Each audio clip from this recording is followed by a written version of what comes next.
2 nights ago, they started out even. The San Antonio Spurs and the New York Knicks ready to begin the NBA Finals.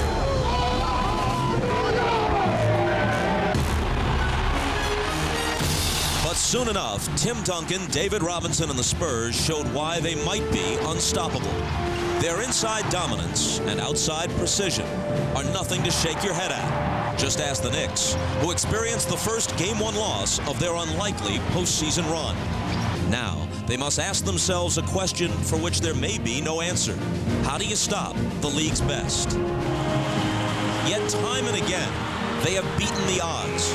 Each setback, each bit of adversity, serving as a spur to greater success.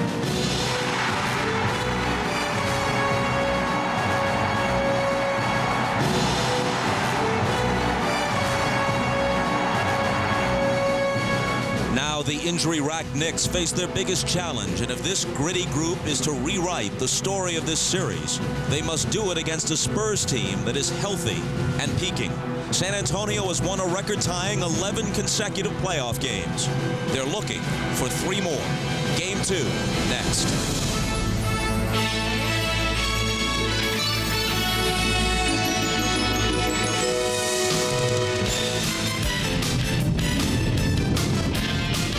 This is the NBA on NBC. The 1999 NBA Finals. Tonight, Game 2, the New York Knicks versus the San Antonio Spurs. Another crowd in the vicinity of 40,000 has gathered at the Alamo Dome in San Antonio, knowing this might be the last time they'll see their beloved Spurs this year. In each of their first 3 playoff victories, they close their opponent out on the road. But if they've had any trouble at all, Game 2 of the Finals. With Doug Collins, I'm Bob Costas. How do the Knicks make it competitive and get out of here with a split? Well, Bob, the Spurs know the keys are Allan Houston and Latrell Sprewell. They want to go after them and wear them down. They did that in Game 1. You see in the first quarter, Allan Houston, fresh legs, was very fresh, shot the ball very well. Coming out of the halftime break, Sprewell and Houston, fresh legs, they shot it very well once again. So the first and third quarters, when they were fresh, you see what they shot. A combined 13 of 22, 27 points. But the Spurs said, we're going to wear you down, we're going to make you work for everything. Second quarter, that open jump shot, a little short by Allan Houston. Fourth quarter, Sprewell drives it to the basket, the block shot. And you can see in the second and fourth quarters, they just wore him down. 3 of 19, 1 of 12 in the fourth period. We know what New York wants to do. They've got to keep their front line out of foul trouble, keep these 2 guys fresh, keep the game close, and try to steal it at the end, Bob. And in Game 1, the absence of Patrick Ewing was really felt. Not only what he could contribute offensively and on the glass, but that's 6 more fouls to use, and their big men got in foul trouble quickly in Game 1. If you're San Antonio, there isn't much you're looking to change. Keep pounding the ball inside. They have tremendous mismatches inside with Robinson and Duncan. And New York tried a lot of different strategies. They said, we're going to front the post. Well, you know what? San Antonio's seen that. They space the floor, they swing it, they throw over the top, and Duncan gets the layup. They said, well, you know what? We'll lay behind. Duncan said, I'll back you deep, I'll spin, and I'll get a layup. So, well, if it goes into Robinson, we'll help off Jaren Jackson. He reads the double team, kicks it out, and Jaren Jackson, 1 of his 5 big 3-point shots. So what you're going to do if you're San Antonio, keep pounding the ball inside, try to get timely 3-point shooting. If you're New York, they want to take Jaren Jackson out of the game tonight. Bob? All right, Doug, let's check with our sideline reporters, beginning with Ahmad Rashad. Thank you very much, Bob. You know, overconfidence is something that the San Antonio Spurs have been thinking about after the Game 1. I talked to Avery Johnson about that. He said, we are not worried about the New York Knicks because that would sort of affect our faith in our team. We are confident that if we do the things that we do, we can beat this team. Now, I also, when you talk about confidence, it comes up Jaren Jackson. Now, here's a guy that was not even drafted into the NBA. He played on 8 teams, and he has been on fire not only in this series, but in the past 2 series. I talked to Jaren about that, and Jaren said, you know, every time I go out, I try to prove that I belong. I'm trying to show that I have enough game to show that I belong here. He said, a lot of people don't realize I have 3 championship rings, 2 in the CBA, 1 in the WBL, but that is not enough. The one I want is the NBA championship ring, and that will do 2 things. That'll, 1, show that I am a champion, and 2, that'll show that I belong. Let's go down to Jim Gray.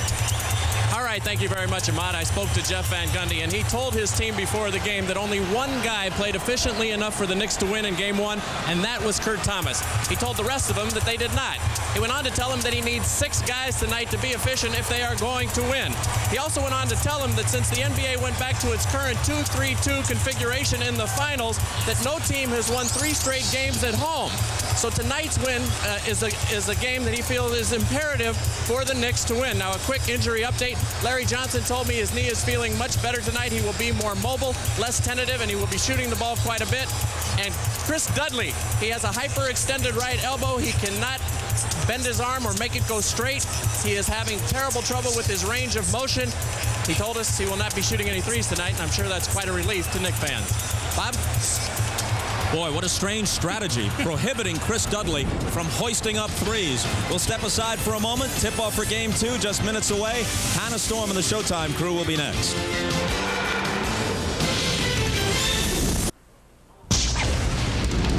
NBA Showtime is brought to you by E-Trade, the #1 place to invest online.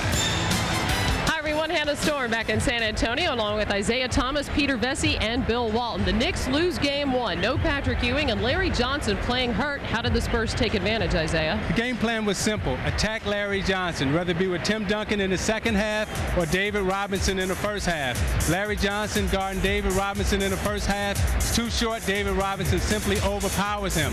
The Knicks can't afford to get in foul trouble because their bench is so depleted. So what sort of changes do you think they should make tonight? We have to take Charlie Ward out of the lineup and insert Marcus Camby. And you just concede that you're going to lose the Robinson and Duncan matchups. But you force Sean Elliott to guard Larry Johnson in the post. And where you really strike gold is when Avery Johnson has to cover Allan Houston. You force Mario Elie to guard Latrell Sprewell, and you hope that your perimeter game will counteract their interior game. Because the Knicks can't afford to fall behind San Antonio because they're too good defensively. I'm for anything that keeps Charlie Ward off the court. Has this guy ever tried football, Peter? You know what, Hannah? It's very important to change strategy or change lineups after a loss, if for no other reason than to show your team that you've got ideas, that you're thinking, you're going to show them direction and give them hope. But let's not forget here that this is the first series that the Knicks haven't won the first game. So Jeff Van Gundy has to adjust. It's the first time for him. He has to react, but Isaiah, he doesn't have to overreact. They had a lot of problems at the basket, Bill, with the Twin Towers blocking all those shots, particularly David Robinson. How did the Knicks adjust?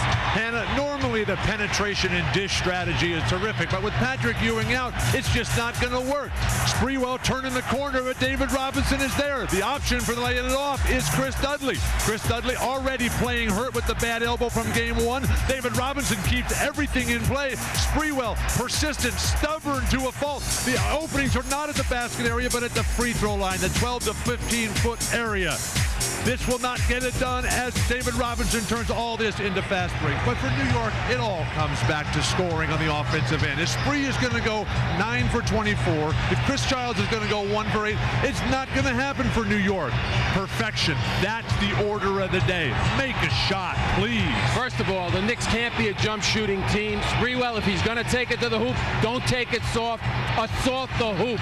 I think the most important thing is here, press Avery Johnson from the get-go. Make it as difficult for him to get into their offense as possible. Wipe as much time off the 24-second clock as possible. Well, in Game 1, the Spurs ran a lot of their offense through David Robinson. Did struggle shooting, going just 3 for 10 from the floor in Game 1, but had a fine all-around game, 9 rebounds and 7 assists.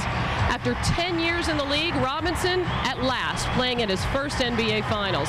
Drafted by the Spurs in 1987, his entry into the league was delayed by 2 years by a stint in the U.S. Navy. What we're going to do now is go back.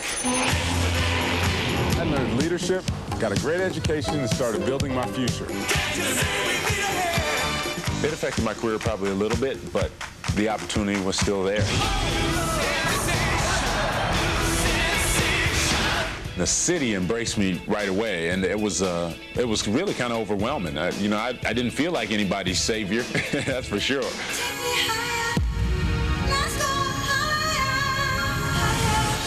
A lot of people get that nice guy thing confused. I mean, it's nice when you can get along, but who cares if you're getting along and you're losing games. You know, that's racism and don't like to go through some of the hard times. But to me, that's a whole part of it. You got to learn to enjoy that stuff too. Who do you think you are, Mr. Big Star? As the sun comes up, I just, you know, I jump out of bed and have two little kids pulling on my ears and kicking me in the face, and a wife who rolls over and hugs me. And, you know, if I lost that, I'd lose everything. It has been a career filled with achievement, but also at times disappointment. At halftime, David Robinson reflects on his basketball journey.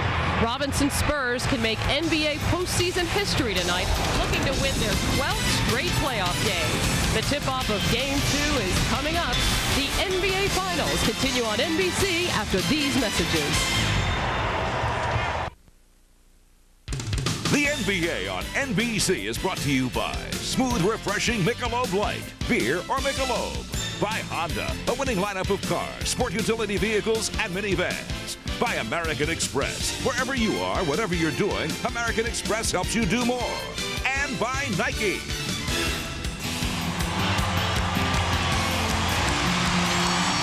Returning to the Alamo Dome, they're on the floor for the opening tip. Here are the lineups. Dudley will guard Robinson, and Larry Johnson will guard Tim Duncan at the outset. The strategy there is they hope that Dudley can take away Robinson's post-up.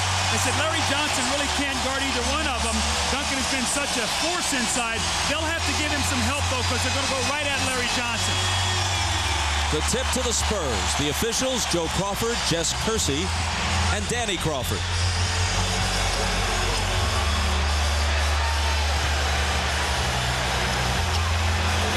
Johnson returns it to Duncan. His turnaround in the lane starts Game 2. See, he has such a size matchup, Bobby. He can just take his time. If he feels the double team, throw it back out, get deeper position, get it back. Allan Houston. Johnson alone for 3. That's what he didn't do in Game 1. Well, that's what Jim Gray said he was going to do. He said he was feeling better. He was going to look for the quick 3.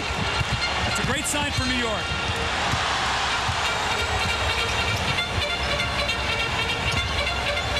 Here's Sean Elliott. Shot the ball only 6 times in Game 1. Wastes no time getting one away here and gets a very kind roll on it. Remember, he only took 1 shot in the first half of Game 1. They came right out in the third quarter and tried to get him involved. Tonight, second play of the game. Duncan on Johnson. Jumper over him. The rebound to Sean Elliott. But Larry Johnson, who shot only 3 times in 21 minutes in Game 1, has taken the first 2 Knicks shots. Sean Elliott spins out. Knicks looking to run. Here's Sprewell to the rack, but it's blocked by Robinson.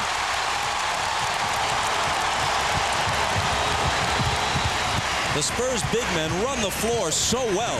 They'll get down there with your little guys. Here's Ellie inside. Great start here for San Antonio. They've gotten everybody involved in the game. Elliott's got a basket. Ellie, Duncan, all the guys actively involved here, not just the big men.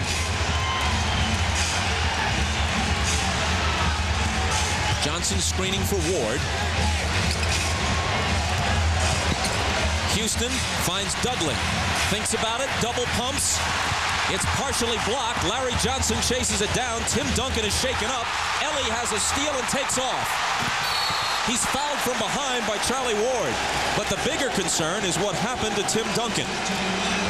Well, he went up to challenge the shot of Chris Dudley, and I don't know where the contact came from. He actually got pump faked into the air. You see Duncan here. He goes in the air, gets pump faked. As he came down, it looked like maybe got slapped in the face. Take a better look here at a different angle to see if we can see where it occurred. Looked on the follow-through that he got slapped in the face. And really a real break there because Duncan was out of the play. They were going to be playing 4-on-5. Ellie gets a steal, drives at the other end, and gets a layup, gives him a chance here, Bob, to recover a little bit. One more look. See, he leaves his feet, and then I think David Robinson, it was actually Dudley on the follow-through, gets him. I think it was more of a slap than anything else. David Robinson, meanwhile, with 2 blocks already. Ellie hits a pair of free throws. You can see his left eye is a bit red and swollen, but no blood, so he doesn't have to leave the floor. Sprewell. Dudley trying to keep it alive. It winds up in Ward's hands for the New York bucket. One of the real concerns for San Antonio, they've got a defensive rebound the ball. 13 offensive rebounds in game one that led to 19 points. Robinson. Dudley fouled him, and he'll come to the line for two.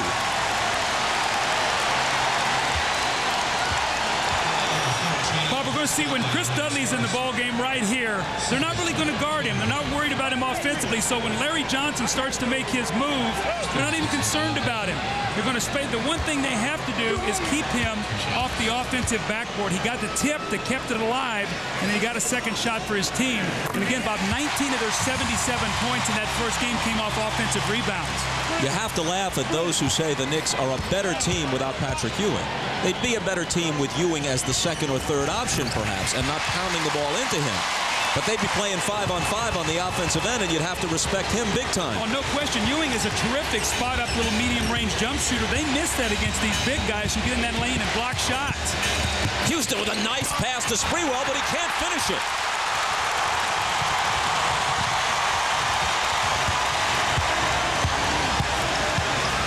Sean Elliott against the smaller Ward. Duncan's open from 20. Air ball. Knicks trail by 5 as Houston comes back. His pass knocked out of bounds by Mario Ellie. Sprewell has taken the ball to the basket twice on a fast break and a block on this one. Taking it to the basket and gets a block. Bobby took 24 shots in game one and did not get to the free throw line. He must get to the free throw line. His jumper from the side is no good, and Duncan takes it. He pulled a string on that when he tried to guide that one in the basket. But those big men of San Antonio change everything. They swing it around the perimeter to Avery Johnson. He penetrates, then finds Ellie. Set shot three. Dudley claims the rebound.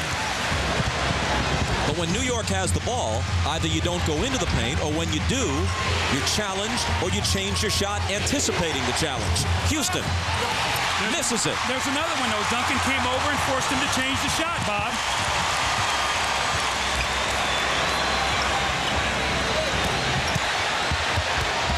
Duncan out of the double to Ellie. Sean Elliott. Avery Johnson. They dare him, and he misses. Bob, you can already see much more aggressive in the post from New York. They're forcing him to kick that ball out. They've already taken more perimeter shots in the first quarter of this game than they did the entire first quarter of game one. Good pass inside to Houston. Off the Charlie Ward assist, he scores with the left-hand reverse.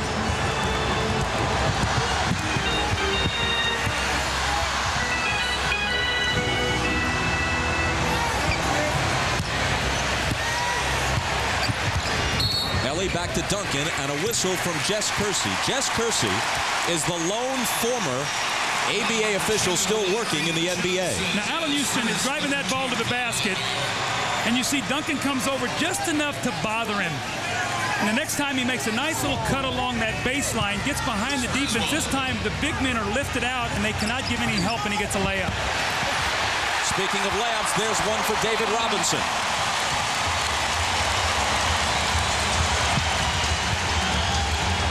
Spurs by 5.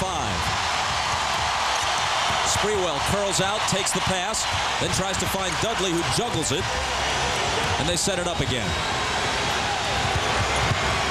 Sprewell, that ability to stop and elevate quickly. He has that great little mid-range game. He has that ability to pull up in there and make that shot. We saw that in game one, but as he got tired, he missed those. Duncan's hook isn't there. Knocked away from Dudley and out of bounds by Robinson. The degree of difficulty by Latrell Sprewell sometimes is incredible. You see him spur him up with that lightning first step. He gets to the basket, the little bump over two defenders, and he knocks it in. That's a nice shot by Latrell Sprewell.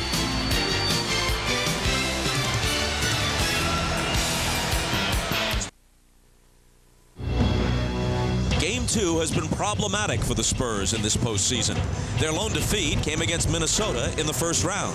It took Tim Duncan's game winner and Kobe Bryant's missed free throws to sink the Lakers in Game 2 of the conference semis. And Sean Elliott's improbable three-pointer against Portland continued the Game 2 roller coaster. We're battling with that. We're trying to figure that out. Maybe it's a comfort level after knowing, we're up 1-0 and thinking that it's going to be a little easier. Maybe it's that. I don't know. You start to press. Your execution suffers. You try to do things too quickly, and all of a sudden you find yourself in a dogfight. And I think that's what's happened to us in the Game 2s.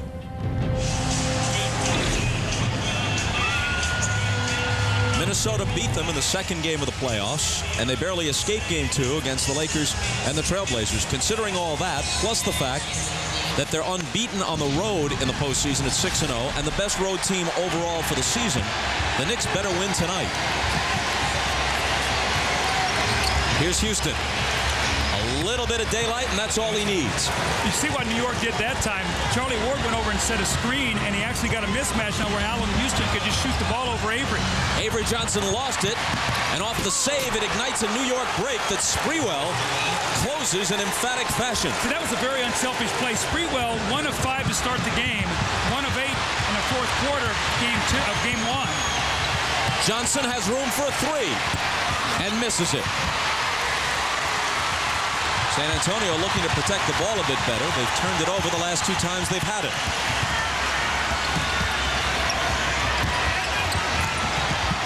Knicks on a 6-0 run to take the lead by 1. Avery Johnson. Rebound to Dudley.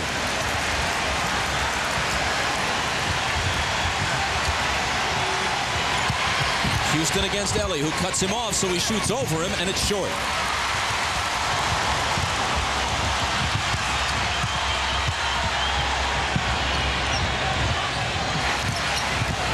Duncan got it. Took his time that time, Bob. I thought the last couple possessions, he got a little quick with it, got a little excited, feeling that he had the mismatch. That was more of the patience we see from Duncan.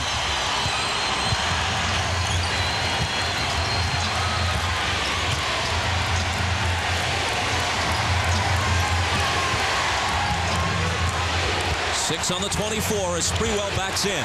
The double comes, so he finds Johnson for 3. Air ball. See, Duncan was poised, waiting to go back and give help. And although Larry Johnson hit an early 3, they're going to make him make some of those shots. And he's missed his last 3 attempts.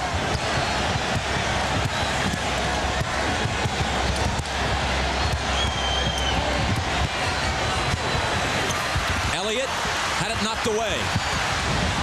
New York looking to run. San Antonio gets a couple of men back.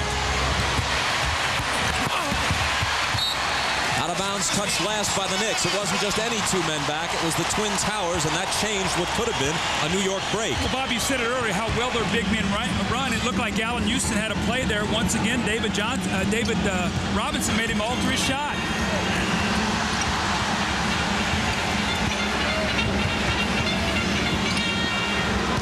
Duncan, a half-foot taller than Johnson, which is why he's able to get that shot off so easily. But he couldn't hit it. Sprewell fires. Up and over the glass. It'll belong to the Spurs. It's amazing when you have 2 big men who can run back and get back on defense like this. Looks like Allan Houston has a drive, and you see that David Robinson back. He pump fakes him up in the air, but he has to lean in to shoot the basketball, and there is Duncan on the boards. Mario Ellie. It would have been a 2-pointer. He was just inches over the line. Dudley's out. Kurt Thomas is in now for New York. First man off the bench for Van Gundy. Johnson made the change his shot, had the double pump, and it's blocked.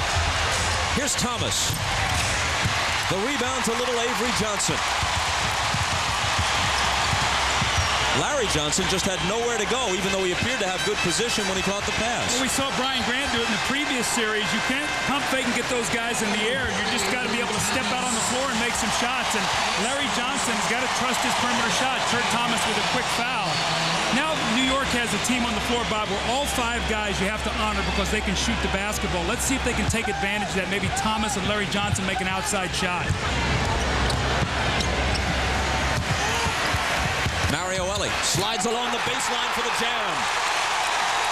Allan Houston, very poor closeout at that time. You got to make Mario Elie make some jump shots. He's really struggled from the perimeter in the playoffs. Pump fakes him and gets a dunk. You don't want to give him anything easy. Timeout, New York. 3:15 to play in the first quarter. Spurs by 3.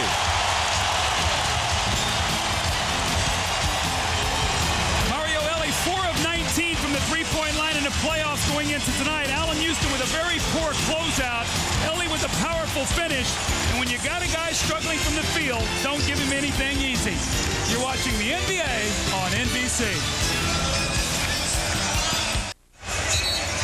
Doug, we played almost 9 minutes. At what point do we see Camby and Childs off the Knicks bench? I think you're going to see them really quickly because New York is really struggling offensively. 6 of 21, only 29%. And Camby can score with activity. He can give you offensive rebounds. He can make the little medium-range shot.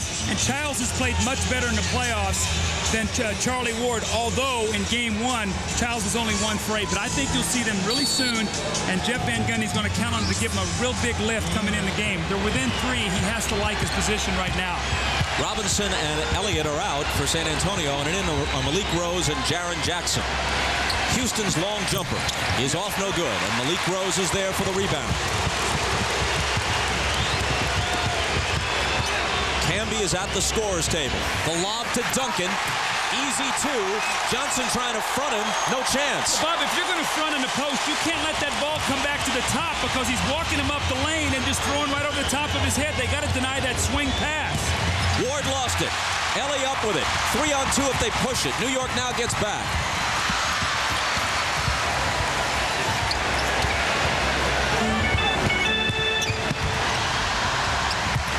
Duncan to Elie. Mario along the baseline. Tough shot won't go for him.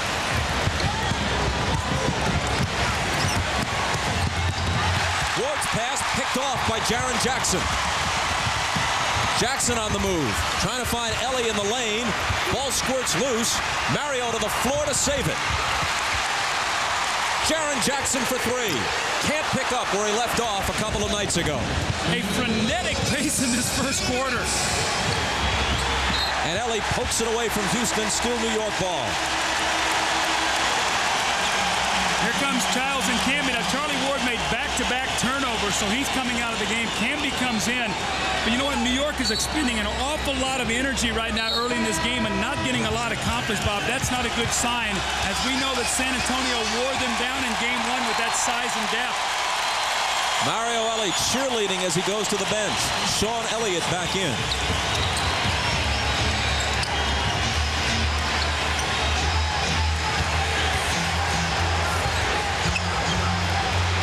Houston pump fakes, now lets it go and hits it.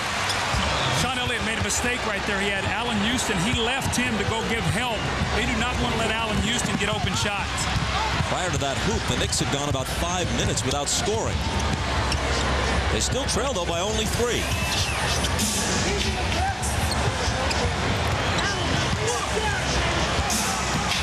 Malik Rose knocked away from him. Sprewell's got it. To Camby, who blew the layup. How many easy shots has New York missed in this first period? Which you can't afford to do against a team as heavily favored as San Antonio on their floor. Elliott's shot rattles in and out. Childs to Camby, who can't catch it. See, one of the things that New York doesn't want to do is turn the ball over. You want to run and run wisely, Bob, but you can't turn it over. And in Game 1, they had more turnovers than assists. 15 turnovers, only 12 assists.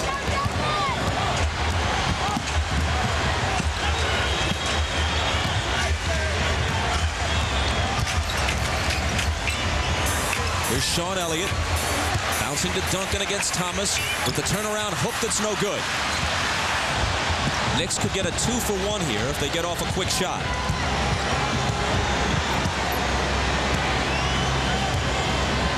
They seem unconcerned with that as they set it up. 6 on the shot clock. Houston out of a double team. It's Thomas who's open. No luck on the shot. Camby on the glass. Took a shot more quickly than he had to. I think the horn distracted him. He heard the shot clock, and he got the shot up quickly. It's going to give him an opportunity here, San Antonio, to score. That's a bad play by Camby. On a running right-handed hook by Avery Johnson. Now Sprewell beats the buzzer, but misses completely.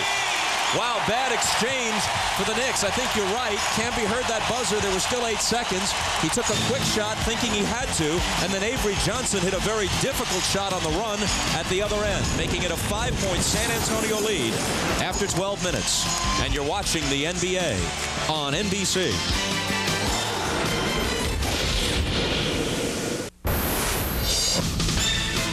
You're watching the NBA Finals on NBC.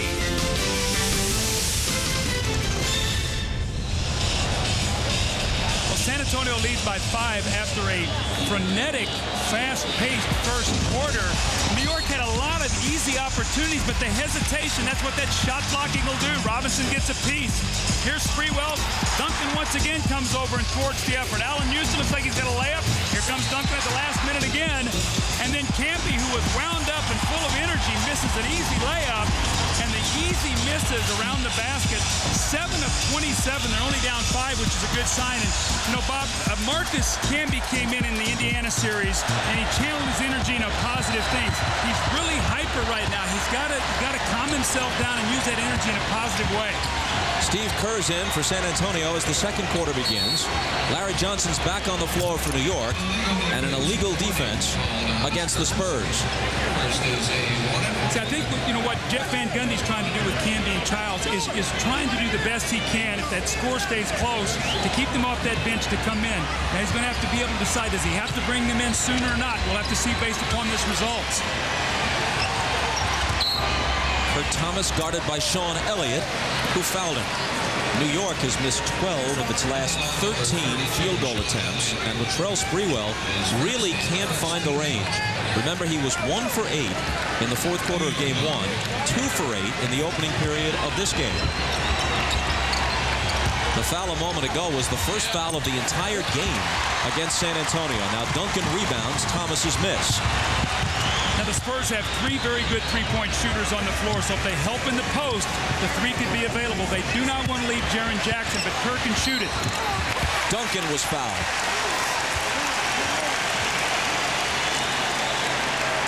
Folks, while watching the game, you can log on to NBA.com for expert analysis, head-to-head stats, shot charts and the like, in-game video highlights, all at NBA.com. Let me ask you this, Doug. It's been tried before with Sampson and Olajuwon in Houston, going back even to Nate Thurmond and Wilt for a while with the Warriors, and for a while before the DeBusschere trade, Bellamy and Reed in New York. Why does this set of twin towers really work? Because I don't really think they're natural centers. They have the great ability to play out on the floor. They both can shoot the ball. They both can pass. They can run. They both can play inside out based upon mismatches. So they're a very good fit. They both defend and help each other out. So, Bob, they're not that natural center that plays with his back to the basket and you try to convert one of them. They're both playing very naturally. Duncan hits 1 of 2, 6-point lead for San Antonio. Into Thomas for the jump hook that's no good. Camby with a tip try, but that won't fall.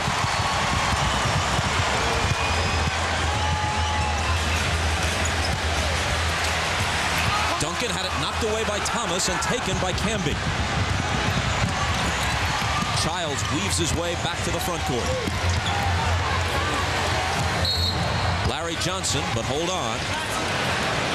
Another illegal defense, second in the space of a minute or so, and that results in a technical foul. That's twice on Malik Rose now, where he's gotten down actually 2 zones away from his man, and this one will be a technical. Allan Houston will get to shoot the free throw, but Malik Rose has got to get up there. He doesn't want to keep giving free points away to a New York team that's struggling right now to score. New York's first free throw opportunity of the entire game. Well, Sprewell's taken 32 shots in a game and a quarter and a half, and he has not gotten to the free throw line yet, and that's key to their team. In the 4 games that he started, the 2 games that he did not get to the free throw line, they lost both of those.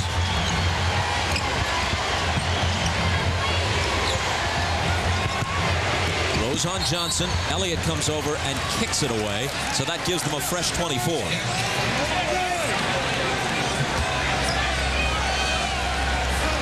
Knicks trail by only 5, but they've missed 14 of their last 15 field goals.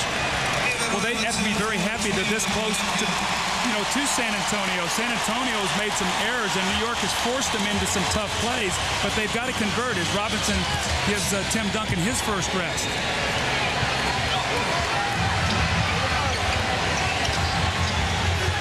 Fierce battle for position between Larry Johnson and Malik Rose. Malik forced him a bit further from the hoop than Larry wanted to be. Now he takes it to the paint. Robinson comes over to bother it, though, and more than bother it, he blocked it. I can't say enough that Larry Johnson's got to understand he's not going to be able to score in the paint. He's going to have to trust that little jump shot. Now, Bob, we talked about it. We saw it against Portland. They frustrated Brian Grant after a great series against Utah. They gave him nothing in the paint. That was Robinson's 3rd block. And now at the other end, he's pushed and fouled. We'll sort it out when we come back. The NBA on NBC is brought to you by Miller Lite, taste a true Pilsner. By Jeep, makers of Grand Cherokee, Cherokee, and Wrangler. By Big Daddy, a new film from Columbia Pictures, opens everywhere June 25th. And by IBM. Are you ready for e-business? Ahmad Rashad back in beautiful San Antonio. Now, San Antonio is one of America's 4 unique cities, according to Will Rogers, identified alongside Boston, New Orleans, and San Francisco as being unlike any other place in the country. And we have enjoyed the tremendous hospitality here during the week, especially Bob Costas, who I saw riding one of these river barges down the Riverwalk. Let's go over to Jim Gray. All right, thank you very much, Ahmad. Well, this is the outer limits of the Alamo Dome. All of these fans up here have paid $15 for an obstructed view seat just to get into the dome and see a part of the game. They have a better chance of seeing our television trucks and seeing the big screen. All of these seats have been sent to them by the Bob Uecker Foundation, but one fan had a very good line. He'd like to call housekeeping to have the drapes pulled. Bob? Jim, thanks very much. You know, this is a wonderful city, but of course, Will Rogers never met a city he didn't like. David Robinson at the line. Something else about San Antonio. There is no other major professional sports team in any other sport here. There are multiple teams in every sport in New York. And even when you talk about some of the other ABA cities who haven't made it this far, Denver has had a Super Bowl champion, a Stanley Cup champion. The Nets are in the same market as the Knicks, and they won in the ABA. The Pacers won in the ABA. San Antonio's waited 26 years. They've never seen anything that would approach an NBA championship. Here's Allan Houston. Over Elliott. Camby on the offensive glass in between Robinson and Elliott. The foul comes before the shot. See, I think Camby is going to become more effective as he gets a little tired in this game. He'll calm himself down a little bit. That was a terrific offensive rebound. Bob, it's amazing. New York is 7 for 31 in this game and only trailed by 6 points. That's a very positive sign for New York. Foul on Robinson was his first. Chris Childs spins out. He claims he was fouled by Steve Kerr.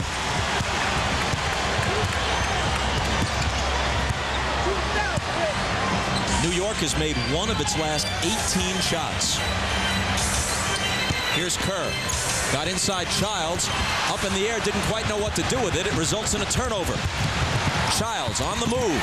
Can't hit it. Who was back again? David Robinson gets a piece of that. That is amazing. How many big men have run the floor in the history of the league like Robinson and Duncan? I'm not saying they're unique, but it's rare. Malik Rose missed the jump hook. Camby. There's one who will. Marcus Camby. And again, you know, he's calmed down a little bit. Nice offensive rebound, a nice drive that time. That's a very, very positive sign if you're Jeff Van Gundy. Chris Childs goes to the basket. He says, you know, I got Sean Elliott. I'll pump fake. We'll jump into him. And David Robinson comes over that left hand just enough to get a piece. And Camby, who is bigger and can finish now, much more under control on this possession. David Robinson backs away, and Camby off the glass with the score.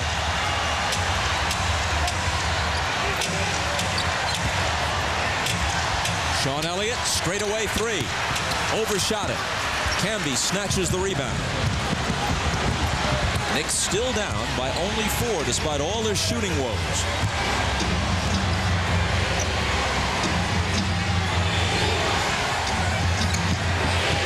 Larry Johnson to Camby. A running one-hander is good.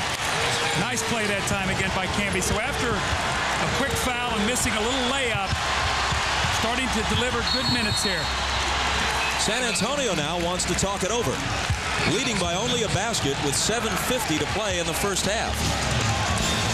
This is why they need Marcus Camby to stay out of foul trouble, because he can score. You have to honor him. You have to play him. David Robinson squares him up.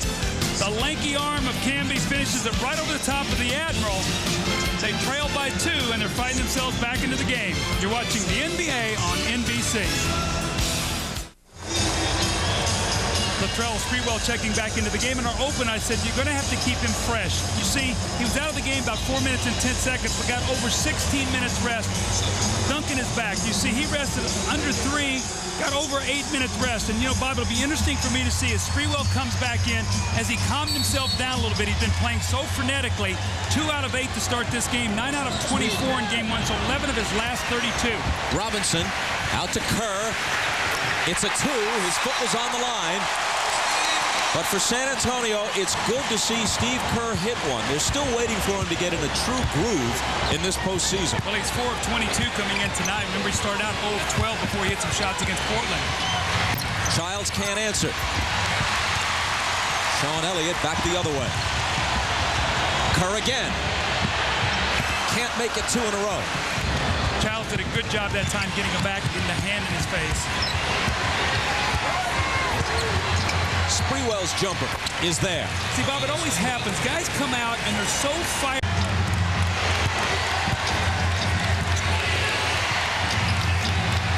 Elliott alone on Johnson.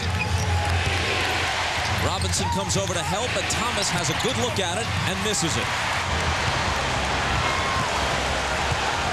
See, New York has Larry Johnson as a 3 right now against Elliott, so they'll post him now.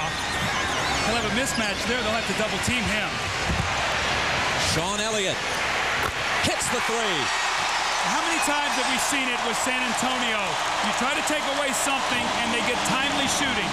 Steve Kerr jumper, Elliott open 3. Spurs by 5. Sprewell to Camby in the lane. Spinning one-hander. Won't go.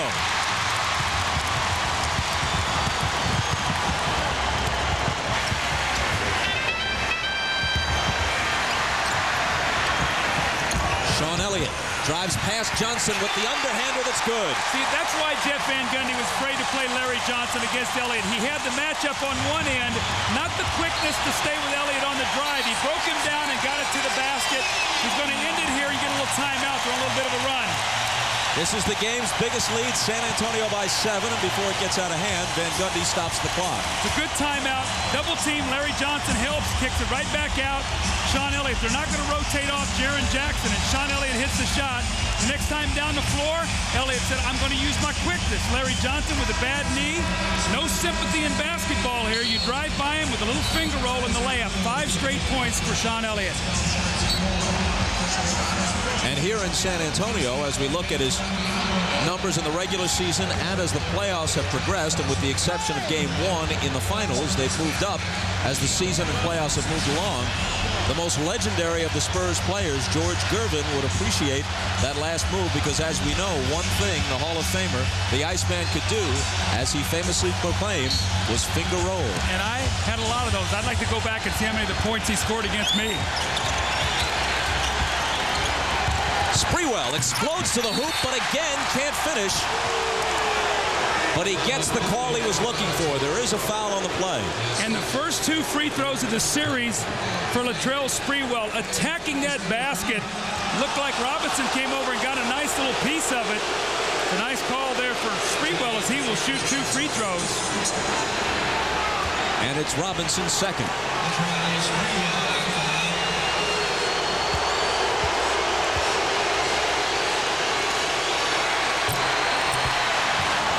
Tomorrow on NBA Inside Stuff, Ahmad Rashad and Summer Sanders are on location in San Antonio, talking naturally about the finals. Inside Stuff from San Antonio tomorrow morning on NBC. I can recollect you going one-on-one with George Gervin. It looked like between the two of you there was no meal money. You both looked like pipe cleaners. Both about 6'6" and 180. And neither one of us knew what a pass was either. Avery Johnson. Rebound to Thomas.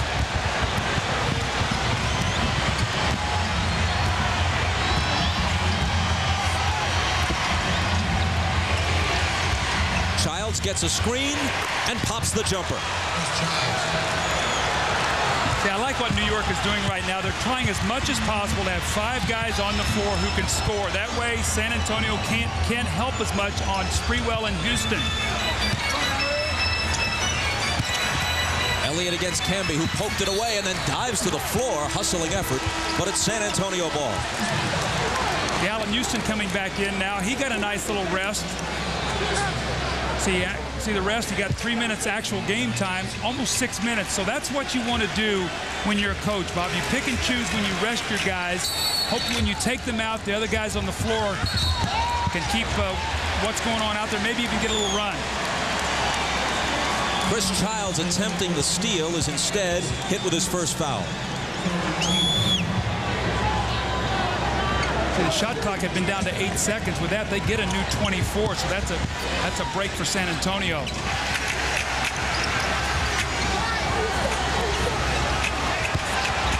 Robinson back to Elliott. Sean Elliott drives by Johnson, then gives it up to Ellie. And it's Mario Ellie with the floater that's off. Childs pegs it up court to Sprewell. Avery Johnson has him on a mismatch. If Elliott helps, Childs will have the shot. Going to the floor to pick it up is Camby, and he signals for a timeout. As Sprewell almost lost it. Sprewell has been plagued by turnovers. He had 6 of New York's 15 in Game 1. 4:05 to play in the first half. Spurs by 3. Hi, everyone. Hannah Storm. Coming up on the Prudential Halftime Report, we'll hear from the Spurs' David Robinson. His 10 years in the NBA have been filled with individual achievement, but also have been mixed with playoff disappointment. Through it all, Robinson accepts the bad with the good. I enjoy the whole journey. A lot of people don't like to take a lot of the criticism and don't like to go through some of the hard times, but to me, that's a whole part of it. You got to learn to enjoy that stuff too. You got to learn to enjoy some of the hard times because that's a part of life, and that's what makes the good times so much sweeter. A look at the great impact David Robinson has had both on and off the court. Coming up at halftime. Right now, Robinson Spurs lead the Knicks by 3 as we rejoin Bob and Doug at courtside.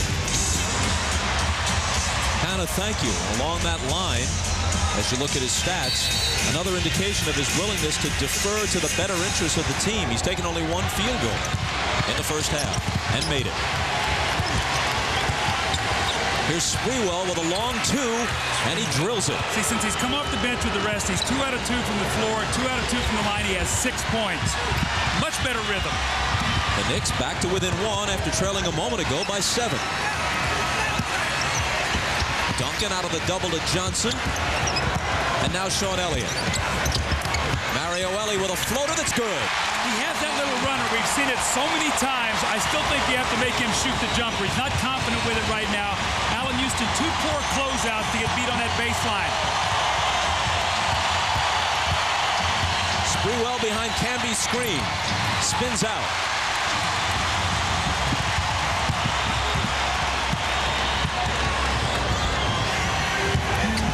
Ellie drives by Houston, finds Duncan, who's fouled by Camby. And Camby goes over to help Duncan up, and Duncan waves him off. The two go back to a memorable game in college in December of 1995. Camby's UMass team was ranked #1 in the country and would eventually go to the Final Four. The Wake Forest Demon Deacons with Tim Duncan were ranked 9th in the country, and as you see, UMass won the game rather easily, and Camby got the better of it. In the pros, they didn't meet this year. Last year when Camby was with Toronto, they played twice, and the Spurs won the games, and Duncan had the better stats. It's a critical time right now for New York. You've battled through poor shooting. You've stayed in the game. You're only down 3 right now. And remember the finish of the half the other night. The foul trouble once again tonight, not a factor for New York. But they were able not to finish the other night. 14-2 spurt for the Spurs to close that half out. New York never recovered. Bob, let's see what happens in this last three minutes of change.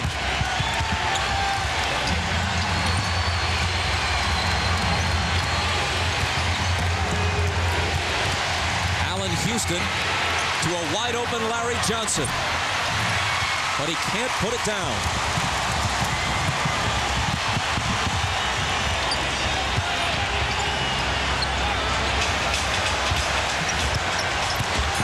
Duncan out of the double to Ellie. The Admiral baseline jumper. San Antonio by 6.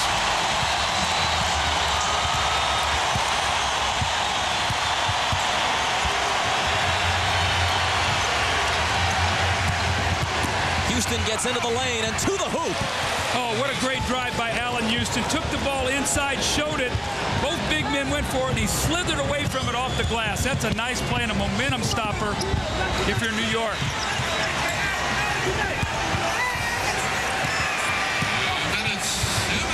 Duncan hits the jump hook. He's in double figures now with 10.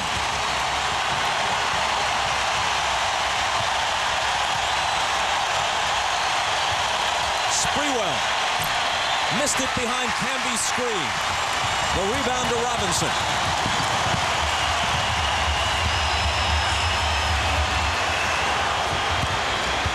Duncan again. Good again. What a shot. Tim Duncan, footwork, knowing right where he was, on the floor, off the glass. In the last 90 seconds of the first half of Game 1, a 3-point New York deficit went to 8. Let's see what happens in the last minute and change here.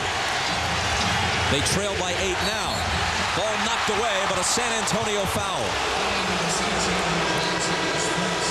It's Avery Johnson is first. The thing that amazes me about Tim Duncan is his ability to recognize what's there for him. He doesn't force it. Larry Johnson on his back, the little jump hook.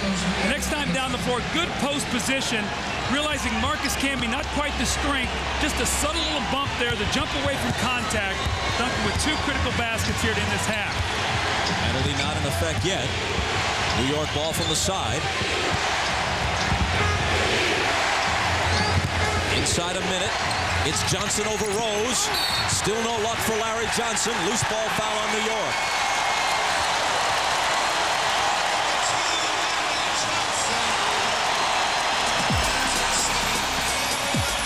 This is what I talked about the other night. The last 6 possessions of the first half, it was a 2-point game.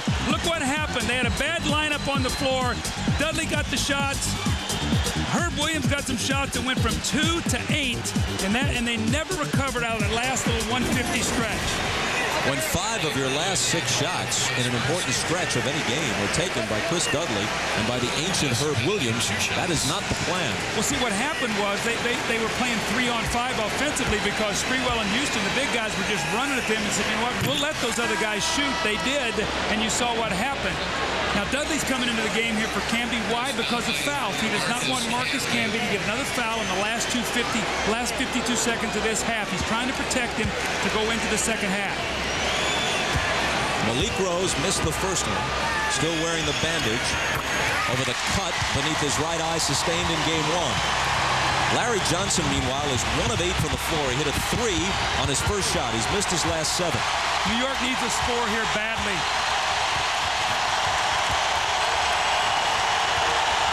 It's Allan Houston. Another tough shot, and he gets the roll. What confidence Allan is playing with. You know, with the shot blocker out of there, David Robinson, he was able to take it inside. Malik Rose did not bother his shot.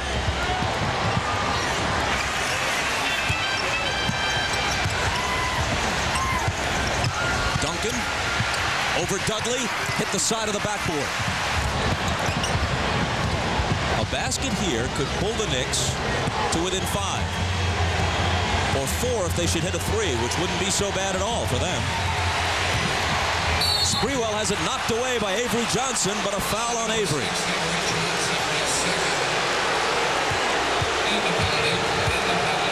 The combined numbers, Larry Johnson and Latrell Sprewell, 5 for 20. You know what, though? Larry Johnson shooting 8 shots. 3 or 4 of those have been when he's tried to get in the lane and shoot over the Twin Towers. I'd like to see him take 8 shots and have him anywhere from that 15 to 18-foot jump shot range that he can be so very effective at. Latrell Sprewell, booed here as he is everywhere on the road. But Spurs fans know that Greg Popovich, their coach and general manager, wanted him. Popovich was an assistant coach at Golden State when Sprewell played there. They were seriously discussing a trade that would have brought him here before with P.J. Carlesimo, and they had some interest in him in the offseason when he was free to re-enter the league. Popovich told us yesterday, I'd love to have him, and Sprewell echoed that from his side. He said, I'd love to play for Pop. And also he told us, too, he said, I love playing for New York also, too. So I think he's a very happy camper in New York right now.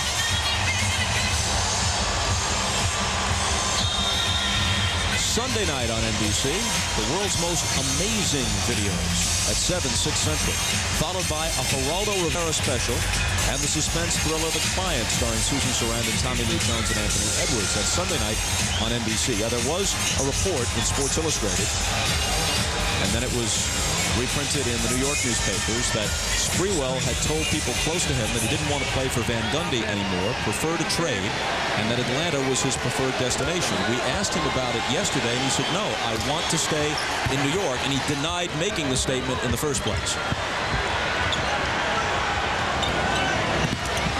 Less than 5 seconds to get off the Half's final shot. Jaren Jackson with a bomb. Knicks trailed by 8 at halftime of Game 1, down 5 after 24 minutes of Game 2. Stay tuned for the Prudential Halftime Report. Hannah Storm will be joined by Isaiah Thomas, Peter Vesey, and Bill Walton on the Showtime set. You're watching the NBA on NBC.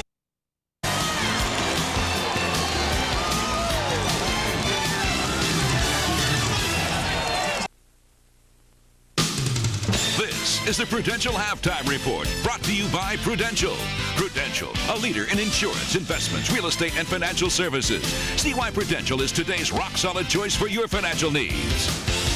It's halftime of Game 2 of the NBA Finals with the Spurs leading the Knicks 39-34. The Knicks are shooting under 30% despite a lot of good looks at the basket.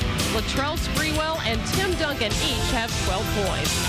Hi, everybody. Hannah Storm along with Isaiah Thomas, Peter Vesey, and Bill Walton will check in with their thoughts on the first half in just a few moments. First, the Spurs' David Robinson. He's the only player in NBA history to lead the league in scoring, rebounding, and blocked shots, as well as being named MVP, Rookie of the Year, and Defensive Player of the Year. In other words, he's done just about everything on a basketball court, except win an NBA title. Robinson reflects on a glorious career. The San Antonio Spurs select David Robinson from Navy. The Naval Academy and the Navy in general have been very good to me. They're the ones who really gave me the opportunity to do a lot of the things that I did. And I wanted to fulfill whatever commitment they wanted me to fulfill. So I figured I'd be 7 feet tall my whole life. So hopefully the opportunity to play the NBA would still be there. If you're an NBA team and you want to draw up a center, a prototype center, you use David Robinson as the blueprint. My options were wide open. And I think when I came down here, my mind was definitely not set on coming here because I didn't want to come to a bad team. I wanted to have an opportunity to win. For the most wins in the history of this great franchise, your Midwest Division crown, and the greatest turnaround in the history of the NBA. Coming to this franchise when they were, 21-61, and and the city embraced me right away, and it was really kind of overwhelming. I didn't feel like anybody's savior, that's for sure. But Robinson has been a savior in more ways than one. Promising to pay for the continuing education of a group of fifth graders he met at a San Antonio elementary school several years ago. A promise he was happy to keep upon their graduation. I felt like when they were graduating, I was watching them go up on the stage as like my kids, you know. I was getting up, hey, Jermaine, hey, Homer, all right, it's my boy up there, you know. We all know, without a doubt, that Dave's really been an important piece in our life, and he was bigger than basketball. He was a man that we'll know as a supporter, first of all, as, a role model and a friend. That was one of the greatest joys for me. I mean, that's where you know that giving, you get as much out of giving as sometimes the people who receive it do. David Robinson represents for us the commitment to team, to principle, and to community that we in the NBA find emblematic of what our players strive to be. A lot of people get that nice guy thing confused. I mean, it's nice when you can get along, but who cares if you're getting along and you're losing games? That doesn't matter. No one likes, obviously, to be criticized or questioned with their desire. I mean, you don't get to this level if you don't have an incredible desire. I remember, we lose to Utah. We get knocked out of the playoffs. And I'm sitting next to David, and you look in his face, you felt bad for him because in his eyes, he felt that he let not only himself down, but everyone down. I'm sure at that point, David Robinson was thinking, I might never get a chance. Spurs trainers in a conversation with David Robinson at the end of the Spurs bench. He doesn't want to sit down. That year was so hard. I had to sit around and watch our team just struggle. I mean, it was awful. It was awful. All the teams that we had been killing over the years came in and they're laughing and dancing and beating us. But when we got Tim Duncan, that was a reward for a very tough year. He's going to be a welcome asset to the San Antonio Spurs. But Tim Duncan is a great player, but people don't expect Tim Duncan to lead this team to the promised land right now. I mean, maybe in a couple of years they will. That's a great responsibility of being me, and I've embraced that my whole career, good and bad. Give it to David, grabbed by Ellis, double teamed by Woods, takes the jumper, yes! 71 for David Robinson. All those years, you put up all those numbers that are just ridiculous. And, for me, I didn't even realize how ridiculous they are until this year. I'm looking at my numbers this year, and I'm saying, wow, look how much lower they are. It's not even close. But it just goes to show you, how much you need one another in this league, how much you need a team. And actually, I've had more fun, to be honest with you. They are Western Conference champions for the first time in Spurs history. A lot of people don't like to take a lot of the criticism and don't like to go through some of the hard times, but to me, that's a whole part of it. You got to learn to enjoy that stuff too. You got to learn to enjoy some of the hard times because that's a part of life, and that's what makes the good times so much sweeter. David Robinson's willingness to embrace a reduced offensive role on the Spurs, his leadership, his defensive play, some of the big keys to his team's success this season. He has 4 blocks in the first half of this game. And when we return, we'll check in on the 99th U.S. Open at Pinehurst, where some of golf's biggest names sit atop the leaderboard. First, a message from Prudential and a word from the NBA.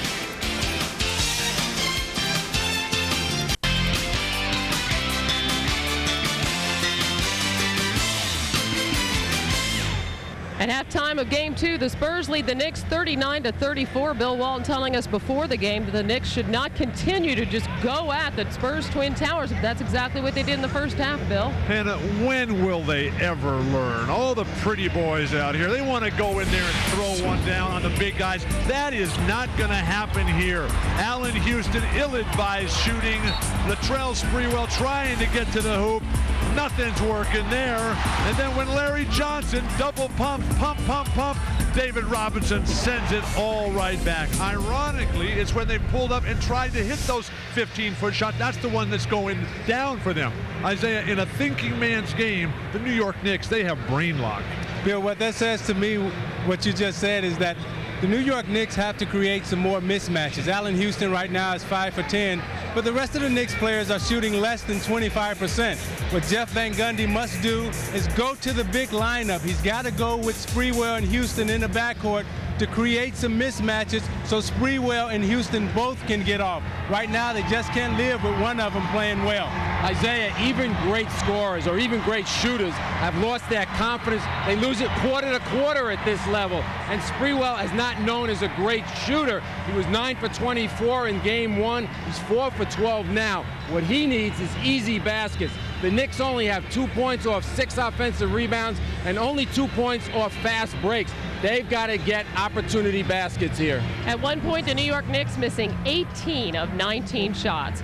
Meanwhile, the 99th U.S. Open Golf Championship is at the halfway mark. With a review of today's second-round action, here's Dick Enberg from Pinehurst. Anna, here at Pinehurst number 2 tonight, it's the piece following the panic to make the cut for the 99th U.S. Open Championship. Winds were up today, so were the scores, 2.5 strokes higher than yesterday. But 2 of the game's top young stars, David Duval and Phil Mickelson, in the same group today survived. Duval, while his play was sporadic at times, made some big shots when he needed them most, en route to an even par 70. Duval underlining why he's #1 in the world. Mickelson's magic on the green matched Duval, both at 3 under, tied for the lead. And sharing the lead, 1991 U.S. Open champion Payne Stewart. He joins them at -3. And lurking red-hot Tiger Woods, just 2 shots from the leaders. After 36 holes, only 7 men breaking par. Final 2 pairings tomorrow. Duval and Stewart, Mickelson and Woods. Our 6.5 hours of live coverage beginning at 12:30. Dick Enberg at Pinehurst. Now back to Hannah Storm. Wow, those pairings sound as good as Duncan and Robinson. Thanks, Dick. Looking forward to it. Meanwhile, the Spurs lead the Knicks by 5. We'll send you back to Bob and Doug for the second half after these messages from your local station. This has been the Prudential Halftime Report, brought to you by Prudential. Prudential, a leader in insurance, investments, real estate, and financial services. See why Prudential is today's rock-solid choice for your financial needs. Ahmad Rashad back at the Alamo Dome where the Spurs lead it by 5. I'm here with Greg Popovich. And, Coach, no offensive rebounds in the first half. Now, is that because you're concerned with the Knicks' fast break points?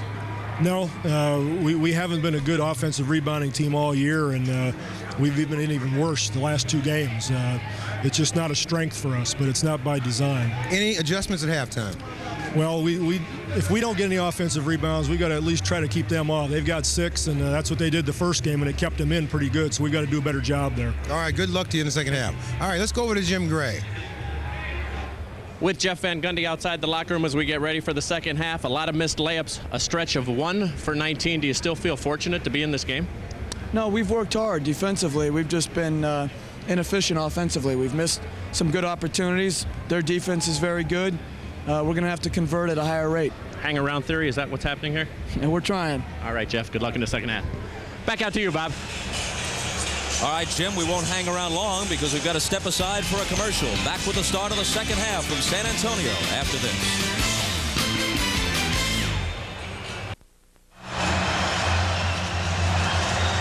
As we take a look at the leaders in various categories, the line for David Robinson just speaks volumes. 7 points, 4 block shots, 6 rebounds, 4 assists. In addition to the 4 blocks, Doug, he bothered several other shots. Well, I think the thing that really jumps out at me is New York shot under 30%, Bob, but with 6 offensive rebounds, only 4 turnovers, they got 13 more shots at the basket. That kept them in the game.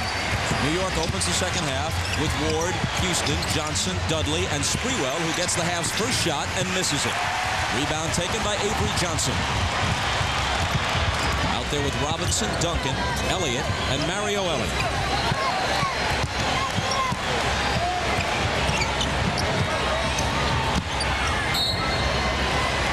And a quick whistle on the first possession of the half for San Antonio. Chris Dudley picking up his second foul. Bob, also to New York, a real focus going into this game we talked about in our open was Jaren Jackson. Remember, he had 5 threes in game 1. Tonight, no points. Duncan knocked away, taken by Charlie Ward. Duncan hits the deck. Houston comes back up and under, but it spills off the lip of the rim. Here's Avery Johnson, a pull-up J, and he drains it. There's a little 4-point swing right there. You're trying to make a run. Allan Houston misses a tough layup. Avery follows it with a 2. So 4-point swing. Instead of a 3-point game, you got a 7-point game.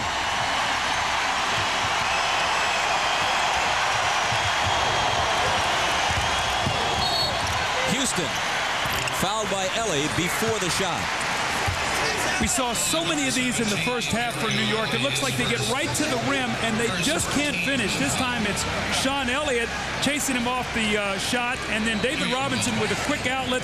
Avery Johnson with the little pull-up jump shot. He's now 2 of 5 from the floor, and he has 4 points. That's a big jump shot.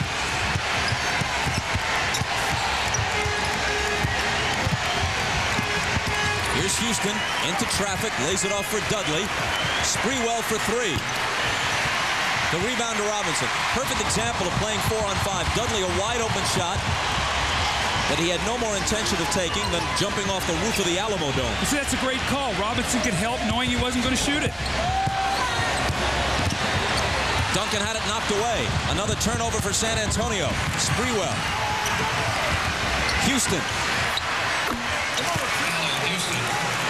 The Knicks move to within 5. New York is much more aggressive tonight, Bob, going back after Duncan. They're not making an all-out double team, but they're getting back there and digging. They forced 2 straight turnovers.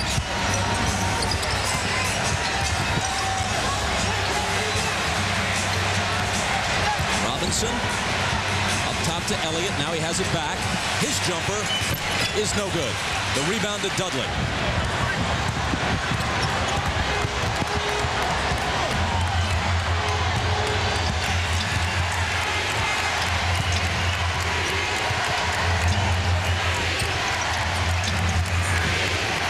Sprewell, 6 seconds to shoot.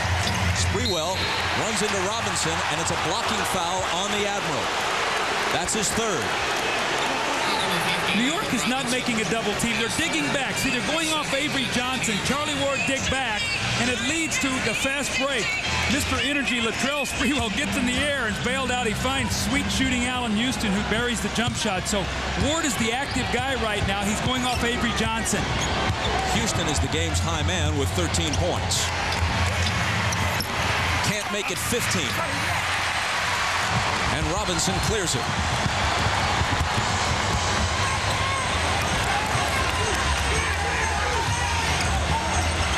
Ellie lobs to Duncan. He finds Robinson cutting through the lane.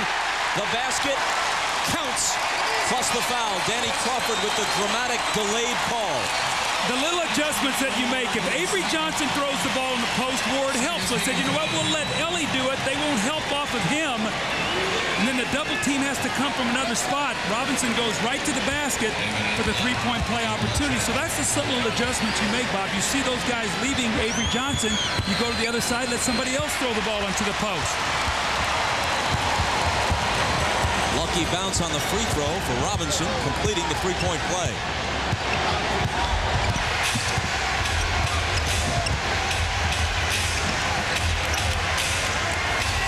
Sprewell behind Dudley's screen. Kicked it away.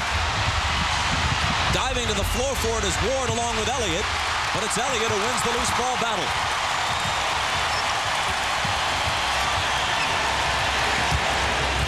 Duncan backs in. Around the perimeter, Sean Elliott. Avery Johnson. Head fake, now slithers through and lays it in.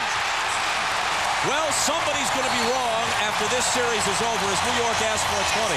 Damon Stoudemire of the Trailblazers said about a year ago, no team with Avery Johnson as its point guard will win an NBA title. Stephon Marbury, on his way from Minnesota to the Nets, said no team quarterbacked by Charlie Ward and Chris Childs will ever win an NBA title. Somebody's going to be wrong after this series. Well, the critical turnover there by Sprewell as they're battling to try to get back into the game. You see the great hustle by both players. Sean Elliott digs it out, and it leads to Avery Johnson. Now, you've got to make him shoot jump shots. If you lose your focus and run at him, he can lay the ball in the basket, and that's what happened with New York right there. You've got to recognize personnel, who you're guarding, and Avery Johnson, you must make him shoot the ball, not lay it in the basket. Damon Stoudemire went out of his way to congratulate Avery Johnson after the Spurs swept the Trailblazers in the conference finals and noted, "I have much more respect for him now." Well, Avery's one of the true leaders on this team. He and David Robinson. Duncan is the best player. There's no question. They're the two leaders. Camby in for Dudley now for New York. They trail by 10. Sprewell cuts it to 8. Do you know how good that was? That was pretty good. Pretty David good. Robinson, you got a 360 spin going back to your weak hand. This man's got no fear.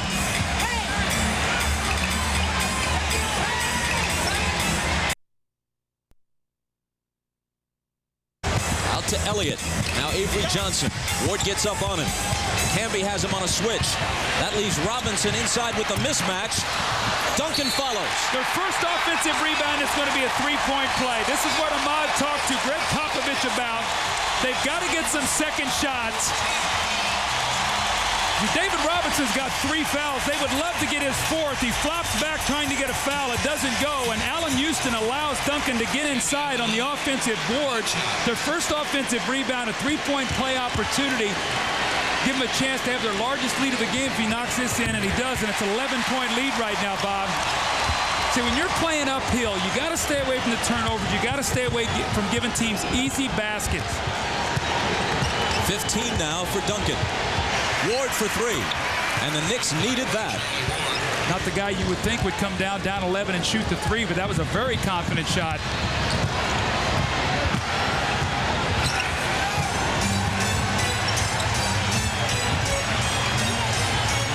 Here's Duncan. Backing in on Johnson. Sprewell there with the help.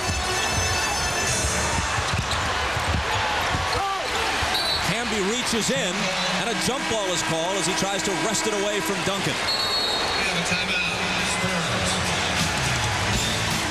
New York trying to stay close in this game. The whirling dervish move here by Latrell Sprewell. Here comes David Robinson. A little too late. The little teardrop shot over the outstretched arm, and then Charlie Ward sizes his man up, shoots the 3. They trail by 8, and they're trying to hang around, Bob. Timeout, Spurs. The NBA on NBC is brought to you by Gatorade Thirst Quencher, helping you play longer and stronger when it counts the most. Gatorade, is it in you? By Oldsmobile and your local Oldsmobile dealers. By Warner Brothers' new motion picture Wild Wild West at theaters everywhere starting Wednesday, June 30th. And by Adidas, long live sport.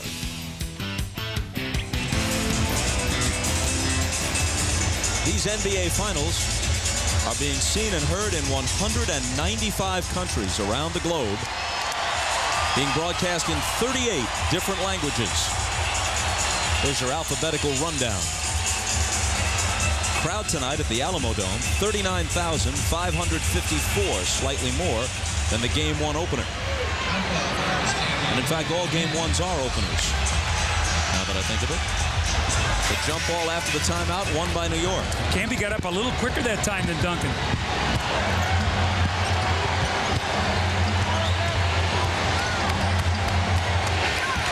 Ward confronted by Duncan. Somebody's got to be open. It's Johnson, but Duncan gets back to him quickly. Houston guns a 3. And it's a big one. His foot actually was on the line. I take it back. A 2-point shot with his foot barely on the line. So it's a 6-point deficit for New York at 49-43. And now a San Antonio turnover as Johnson walked a tightrope to save it. Sprewell comes racing back, goes to the left hand. Elliott fouls him. Sean thought he blocked it cleanly. When New York gets that ball out in the open court to Latrell Sprewell, this guy, I think, is faster with the basketball than he is without. It's like that ball gets in his hand, and he is a blur going to the basket. He lives to get into that open court. And we're starting to see him get to the free throw line, Bob. Remember, 9 of 24 in the first game. Only 0 free throws tonight. You see this will be his 5th and 6th free throws of the night. That's critical.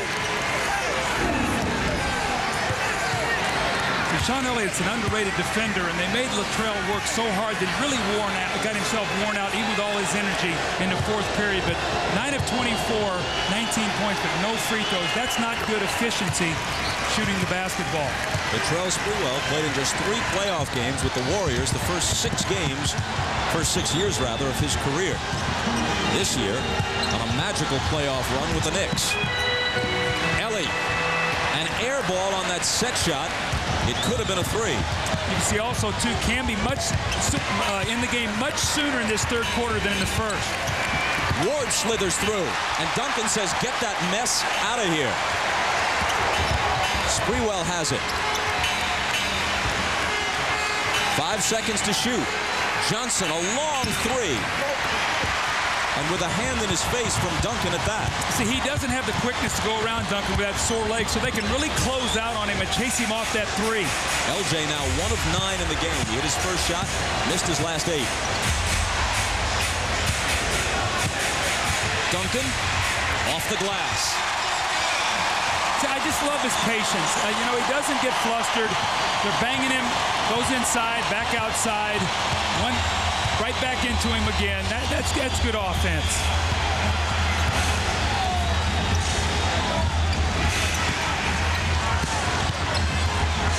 I don't know if he can dribble the ball with his left hand. He can shoot it with his right, though. Ellie takes the rebound.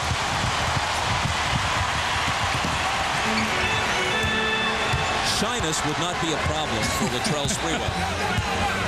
Timidity is not one of his drawbacks. Here's Sean Elliott. And Johnson claims it. New York is doing a good job on their closeouts defensively. Camby from Sprewell. And it's still the Spurs by 6. See, Camby's got to go in there strong. Throw himself into Robinson. Maybe get his 4th foul. You don't want to try to quick shoot him. Camby left alone with Robinson.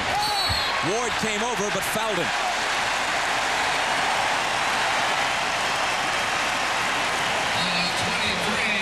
Tim Duncan looks like he's beat on the play. He doesn't give up. That long arm of the law there with Tim Duncan blocks the shot, and then he comes back. You see why I think he's the most complete player in the game. The patience, the little shot off the glass, really a throwback using that backboard. You don't see a lot of guys do that today, but he has really mastered it, especially when he steps out on the floor. David Robinson, a member of 3 Olympic teams, an 8-time All-Star, a scoring champion, MVP, Defensive Player of the Year, and now taking a back seat, at least in terms of being the first scoring option, to Tim Duncan. That could be, when it's all over, the single biggest story of this NBA season. How this all-time great player got a championship by taking a step away from the spotlight. Well, I tell you, when you spend any time around him, you can't help but admire him and what he's all about.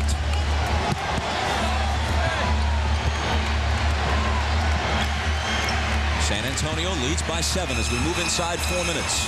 Houston with a nice pass to Camby and an even nicer finish. Did you see the quickness off the floor by Camby? Duncan couldn't even get over there soon enough. That ball was in the basket before he could get off his feet.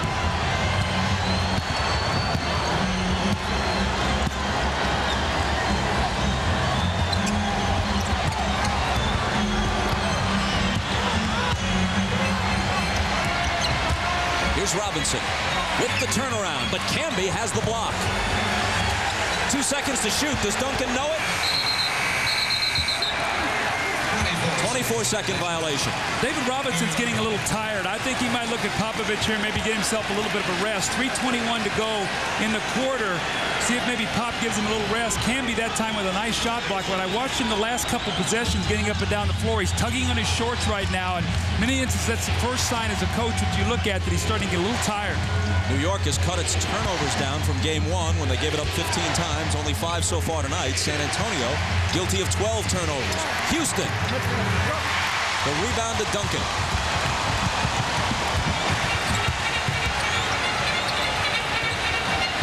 They got to be aware of Kerr now. If they double team, they got 3 good three-point shooters on the floor. Sean Elliott had it stripped away. The 13th San Antonio turnover.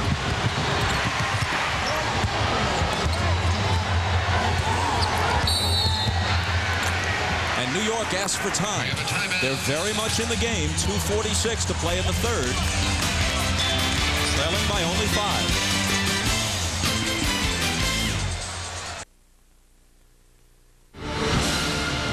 With a front line decimated by injuries, Jeff Van Gundy has turned to one man off his bench to carry the load. And after a rough start in New York this season, Marcus Camby has picked the perfect moment to step up his game. I think the way that I'm playing now is probably, best suited for me. I don't know about increased minutes because I think I never played 40 minutes the whole season this year. So, all I try to do is go in there and provide a spark, provide a lot of energy, play with a lot of emotion, get my teammates pumped up, to get our crowd pumped up. Marcus has been, when I say easy to coach, it's been easy to coach. People want to make it out like we have a strained relationship. He may not have always agreed with the decisions I made about playing time, but I made him for one reason, which is what I thought was best for our team. I would play the devil himself to win. Well, you see Marcus Camby's numbers tonight, 18 minutes, his points, his rebounds, but he's the only guy they have on their front line that can elevate and play above the basket with Robinson and Duncan. He is going to have to play it out here the rest of the game if they're going to win. Houston with the catch and shoot, and New York moves to within 3. Bob, they're shooting 31% on the game, and they're down 3. Why? Because they're playing great defense. They only have 5 turnovers, and they're being much more aggressive in the post tonight. Houston ties Duncan for game-high honors with 17.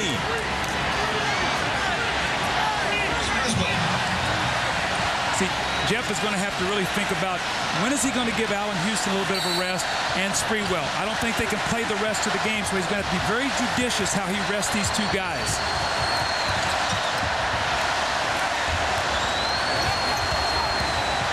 Steve Kerr out to Jaren Jackson. His 3 spins out. Win or lose, the Spurs will again play one of their poorer games of the playoffs in a game 2. Steve Kerr got a hand on it, comes right back to Ward. He takes it inside, and the Knicks will keep it as it's knocked out. So far, the Spurs have only 3 points off their bench, as Jaren Jackson has not done anything like what he did in the opener. They forced only 5 New York turnovers, and they have only 2 offensive rebounds. Well, New York is forcing them to play one of their poor games right now. Their game plan is terrific, and they are right in this game. Shot clock's going to run out. I think they might have thought they got a reset on that. That's what your point guard has to be telling the guys on the floor, how much time you have on that shot clock. See, Malik Rose did a smart thing that time. He saw that Sprewell had the ball. The clock was winding down. He ran at him, trapped him, forced him to give it up, and then Larry Johnson couldn't get the shot off.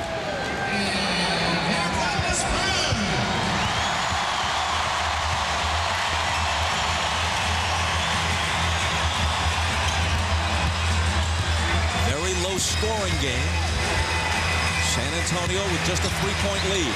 Duncan, Elliott for 3, can't double the advantage, and Thomas has the rebound. Quick pass inside to Camby, a nearly impossible shot against 2 defenders, but Ward keeps it alive. Sprewell slithers through and misses the running one-hander.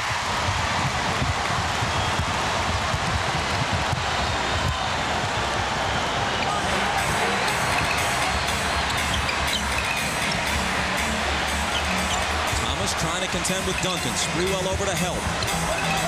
Now he's back on Sean Elliott. On the run, he banks it too hard.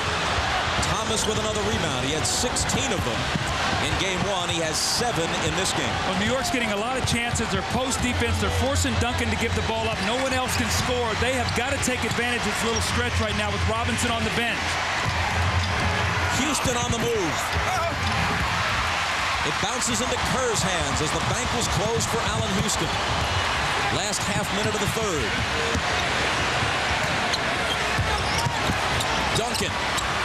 Ward over with help. Jump ball call. The Knicks defense is terrific. They are swarming Duncan. They're forcing him to put it on the floor. They're running in from behind him. This is twice now they forced the jump ball. And it's Charlie Ward. Look how aggressive. He comes in. They force the jump ball. To go get this tip, they have a chance to cut this lead to 1 or tie the game with a 3-pointer. But Duncan wins the tip to Jaren Jackson. Shot clock and game clock virtually identical. Kerr just holding it.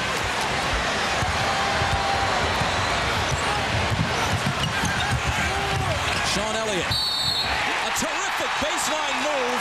And man, does that hurt if you're looking at this from New York's perspective, as it could be a three-point play. See, I'm sure if you're Jeff Van Gundy, you say, let's make Sean Elliott make a jump shot. Let's not let him drive that thing to the basket. He's missed his last 3 shots.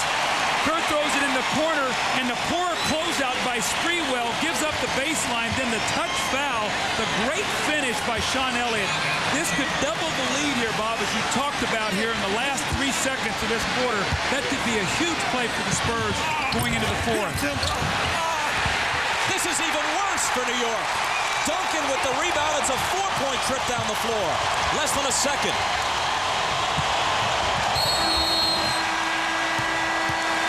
Two critical mistakes that time by New York. They give up a layup, they foul, they do not block off the boards. Duncan with his second offensive rebound and a score. Critical plays there as New York is fighting uphill to try to get back in this game. In the blink of an eye, a 3-point lead becomes a 7-point advantage heading for the fourth quarter. See, Marcus Camby didn't block him out. Duncan just stepped right in front of him. Critical mistake. Back after these words from your local station.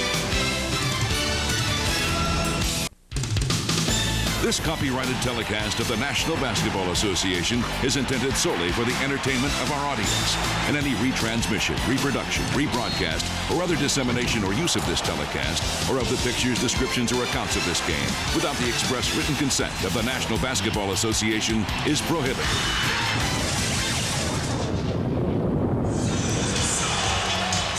Texas governor and GOP presidential frontrunner George W. Bush at the game. He can be a Spurs fan tonight and explain to any of his constituents in Houston or Dallas, hey, the Rockets and Mavericks didn't make it this far. Whether this costs him votes when it goes national in New York is another question.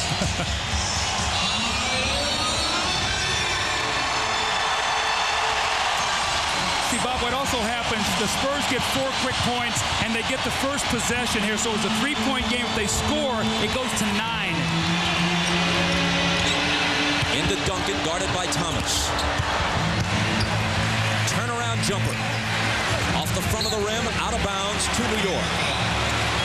See, New York is giving themselves every chance to stay around and win this game. They have got to find a way to manufacture some points. They've got to put the ball in the basket. The Spurs defense has been stifling.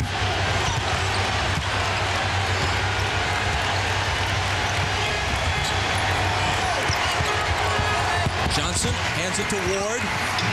An almost impossible shot, a predictable result, and a loose ball foul against New York.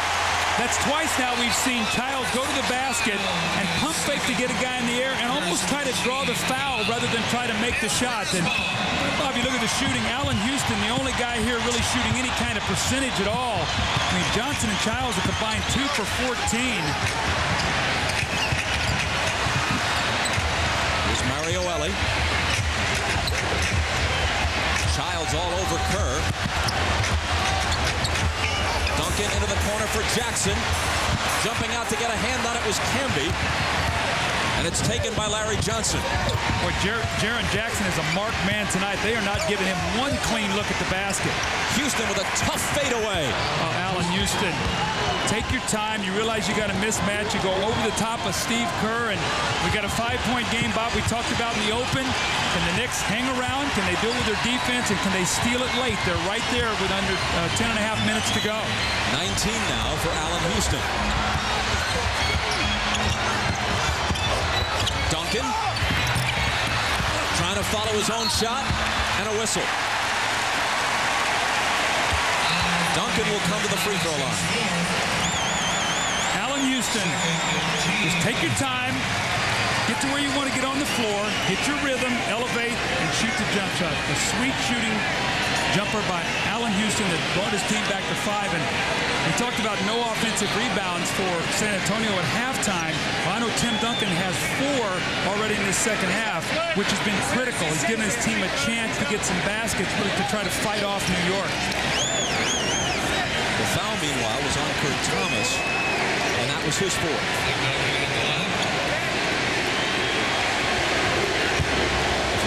something to criticize about Tim Duncan. He is not a particularly good free throw shooter, although he hits that one. Well, he was terrific against the Lakers. Remember, he shot the ball very well and then did not shoot the ball well at all against Portland. You see game 1, 70%. He was 7 of 10, but it's going to be critical because they're not going to give many layups. And you know what? It'll be interesting to see whether Popovich rests him. David Robinson getting a good rest right now.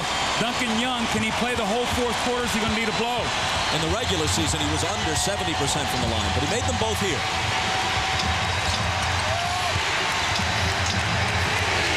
Here's Childs.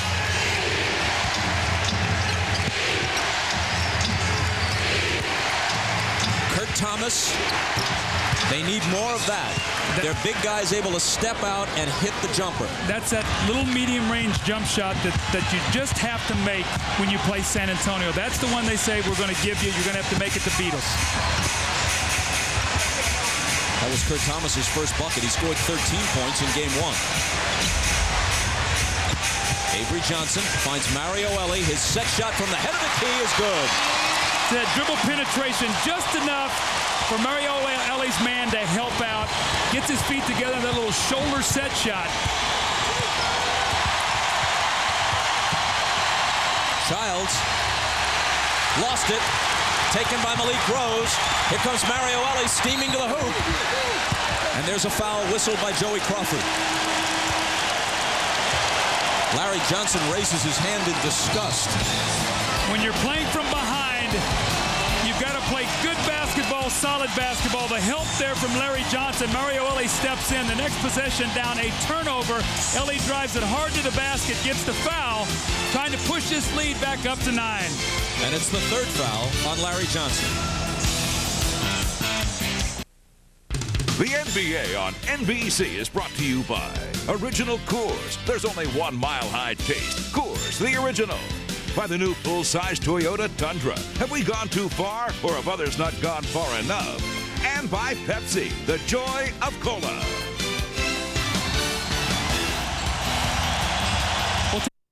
The guy tonight, 21 points, and he's come up with critical baskets just when they need him most. No offensive rebounds for the Spurs in the first half. He gets the first one of the game in a three-point play. First team all-league defense. It looks like he's got a layup. You take that out of there. Out of the double team, you go back in with great patience and use the backboard. And at the end of the third quarter, sneaks in and a big basket to give them a 7-point lead going into the fourth. In my mind, this is why he is the best player in the game today. Obviously, all of his damage done foul line and under.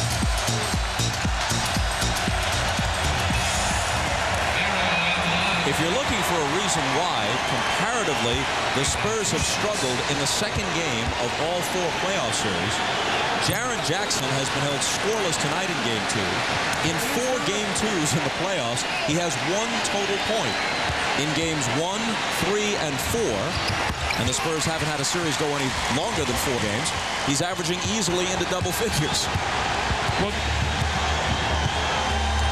Bob, look at the team now New York's got on the floor. These guys have combined 3 for 20. Do they have enough offense to come back? Down by 8 with 9 on the clock. That won't help. Stolen by Rose. So you run them into a shot blocker, you leave your feet, and a turnover. Those are deadly.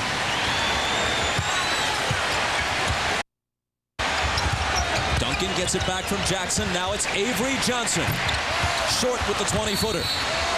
Loose ball battle. And it looks like the foul is going to be on Malik Rose, who will definitely stick his nose in there for you.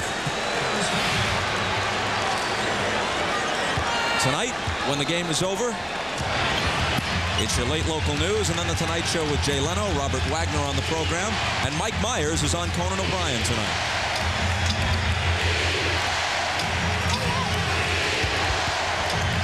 Larry Johnson backing in against Rose, turning and hitting, plus the foul. Larry Johnson just glad to see someone leaning over his shoulder who isn't 7'1". I think you got to get David Robinson back in the game right now. They need another shot blocker, and here he comes. He's got a big rest. Malik Rose did a nice hustle job, but Larry Johnson can post him up. He knows it, so now David Robinson comes in with that second shot blocker.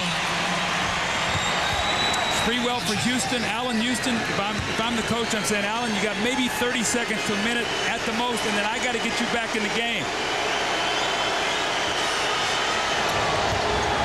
Johnson can't complete the three-point play. The bucket a minute ago was just his second of the game. He hit a three-pointer in the game's first minute, missed 8 in a row, and finally hit a basket just then. Here's Duncan. He was fouled. You don't want to reach on him because Camby was coming in there to block that shot. The reach in is what got Kurt Thomas the foul. Camby was going to come back in there from behind, so that's 5 now on Kurt Thomas. But I think he's got to stay on the floor because with Allan Houston down, if you start bringing in somebody that can't score, you're going to be playing 3-on-5 again. That's what got them in trouble in Game 1. So, Allan, you better get your breath quickly and get back out there.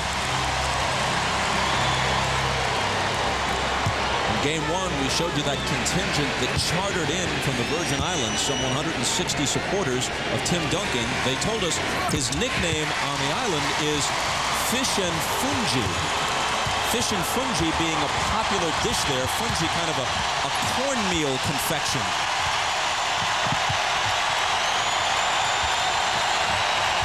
Sprewell with the spin move, goes for the slam, but Robinson is in his face, and now Robinson pleads his case as he's hit with the foul. No flippers when you go in here. You go in, and you go in with reckless abandon. Sprewell attacks the basket. He's going to windmill dunk this. Here comes David Robinson. That's twice now that I think Sprewell's got the benefit of some calls with Robinson going up. Looked like he got a piece of the basketball. But you know what, Bob? When you're aggressive, you'll get those calls.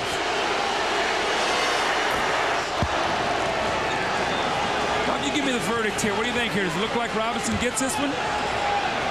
Oh, he got him in the Sprewell face. for sure. He got the ball, but then he got him in the face. So that replay shows right there that Sprewell deserves 2 free throws. He got hammered in the face pretty good. Good call. And he converts them both. Game 1, no free throw attempts for Sprewell.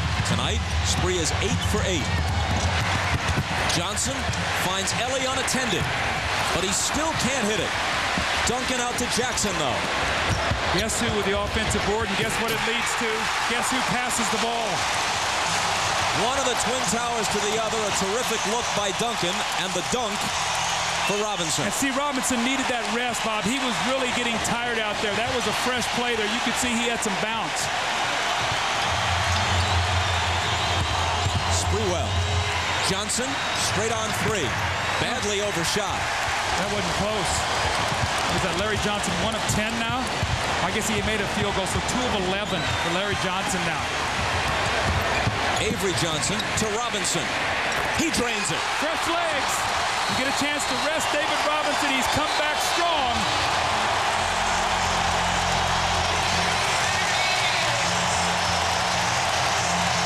One of the 50 greatest players of all time could be on his way to a championship. Another in street clothes may be denied yet again. Tim Duncan, look at the inside position here. Actually, Thomas gets back, just a bigger, stronger player, kicks it out. You throw it back in the post, you get the double team. David Robinson sees it and says, you know what, I'm going right to the basket. The little pass and the finish by David Robinson. And then the next time down the floor, his favorite spot on the floor, the little screen roll, he fades out to the little 15-footer, knocks it in. The Spurs lead by 10. David Robinson is happy, and you're watching the NBA on NBC. Star-studded leaderboard at the U.S. Open. Well, we know Johnny Miller's a big Jazz fan, but he said today, you know, I don't know if they have any answers for the Twin Towers, Robinson and Duncan, and you know what? He's right. They've done it once again tonight after a huge Game 1 of 46 points, 25 rebounds, 9 assists, and 5. Bob, they followed up with 38, 25, 8 blocks, 7 assists, and their defense has just stifled New York at the basket. Chris Childs to Allan Houston, knocked away by Mario Ellie. And Houston is hit with a traveling call. Look at the combined numbers for the Twin Towers. It's incredible. And, you know, more importantly, they anchored the league's best defense. New York has played a terrific game. They just can't score. They had 77 in game one, shooting 38%. Tonight, Bob, they have 57 points. It's not from lack of effort. It's not because they haven't gotten some good shots. San Antonio can't get anything easy. They cannot, New York gets no layups. Sprewell a moment ago cut in front for the steal, but he was standing out of bounds. Sean Elliott. And the rebound is snatched by Sprewell. Still plenty of time, but New York has got to be flawless here, Bob, in this last 6 minutes of the game. They can't turn the ball over. They got to get good shots, and they got to play great defense.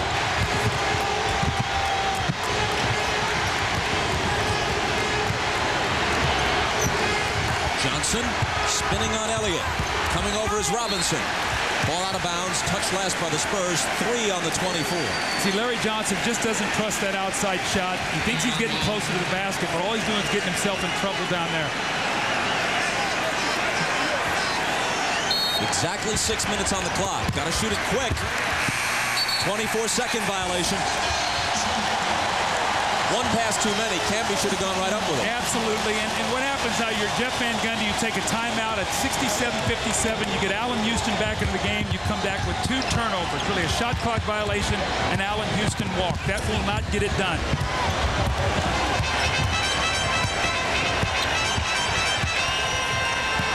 Robinson. Little hop into the lane. A whistle blows. And a New York foul. I tell you, New York desperately misses Patrick Ewing in a series like this, Bob. A big body, a guy that you can put in the game, that can make some shots. And you look at him right now, you think that he doesn't want to be out on that floor. How hard he's worked his entire career to miss this moment. The foul was on Camby. It's his 4th.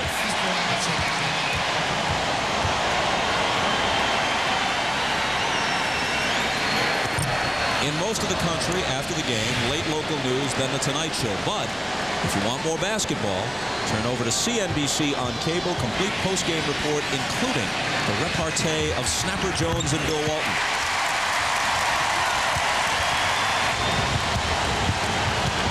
Spurs by 11. That matches their largest lead of the game, Bob.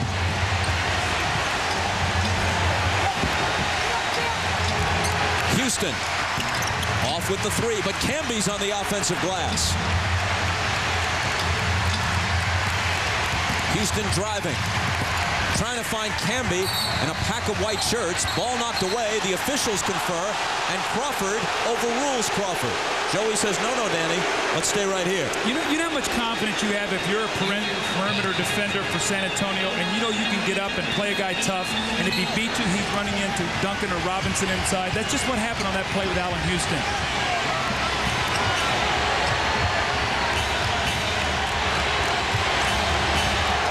Ellie bumping him. Houston takes him to the baseline. Whistle before the shot. Mario Ellie, the guilty party. It's his 2nd. But this is what happens. They force Allan Houston and Sprewell to work so hard. It comes fourth quarter time, it's very difficult for them to be able to finish their shots. Time slipping away on the Knicks. Exactly 5 minutes remaining. Sprewell gives it up to Camby, who lays it in, but he charged. They'll wave it off. Boy, that's a tough play right there. It looks like Camby makes a nice move at the basket, and who comes over? Tim Duncan. Camby explodes to the basket, a nice little pass. He comes over, sets himself. That's a good call. He was there, and he was outside the box. And that is Camby's 5th.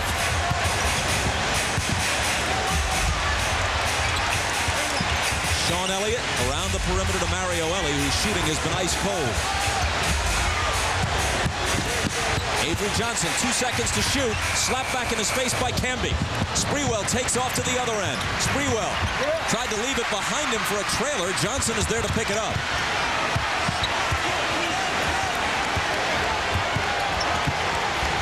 Around the perimeter for Childs. Off with the 3, but Johnson clears it. Here's Sprewell. Doesn't get the roll, and Robinson finally claims it for San Antonio. 4 minutes remaining. And New York has 57 points. I mean, defensively, they've played well enough to win. The Spurs only have 68.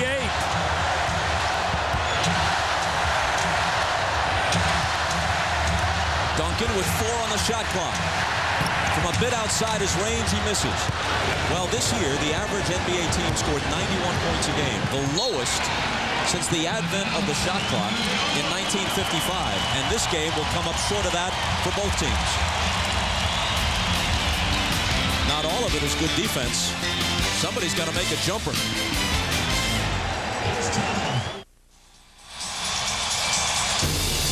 While the Knicks were trying to turn the series around as Game 2 began, the Spurs were primed to turn out the lights on their chances. The early momentum belonged to San Antonio. Hard driving basketball that has them eyeing their 12th consecutive win. The Knicks' effort was there, but the breaks for them were not. They stayed close most of the game. But now, with 3:36 remaining, they trail by 11, and if San Antonio holds on for the win here, they'll establish a playoff record with 12 consecutive postseason wins.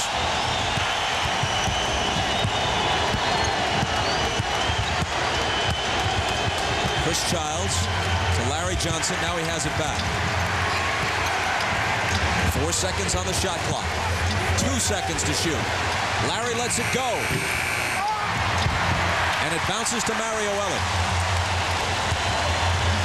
A double-digit deficit, and the shot clock winds all the way down before you get one off. That's a bad sign. Nice pass inside from Avery Johnson to Sean Elliott, but he's denied by Sprewell.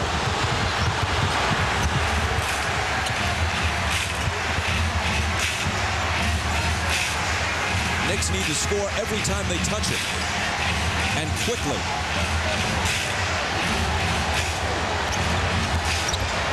Camby.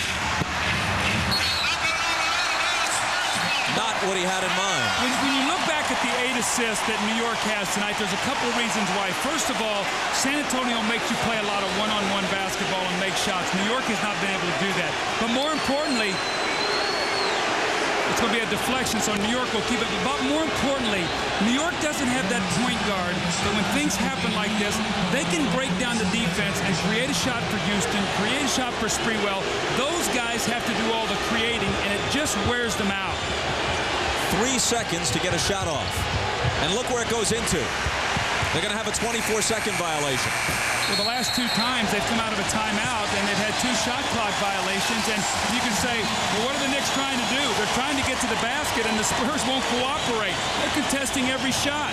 Look at this. They got 8 points on 17 possessions.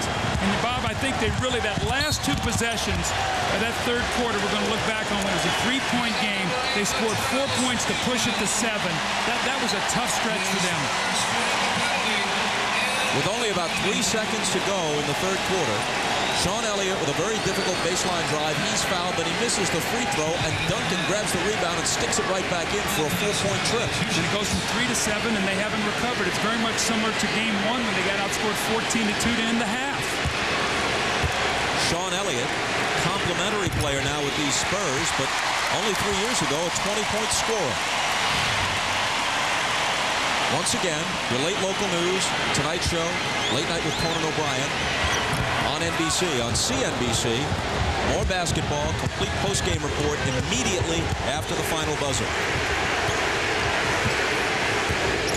Here's Sprewell, and a foul on the play. It's on Sean Elliott, his third.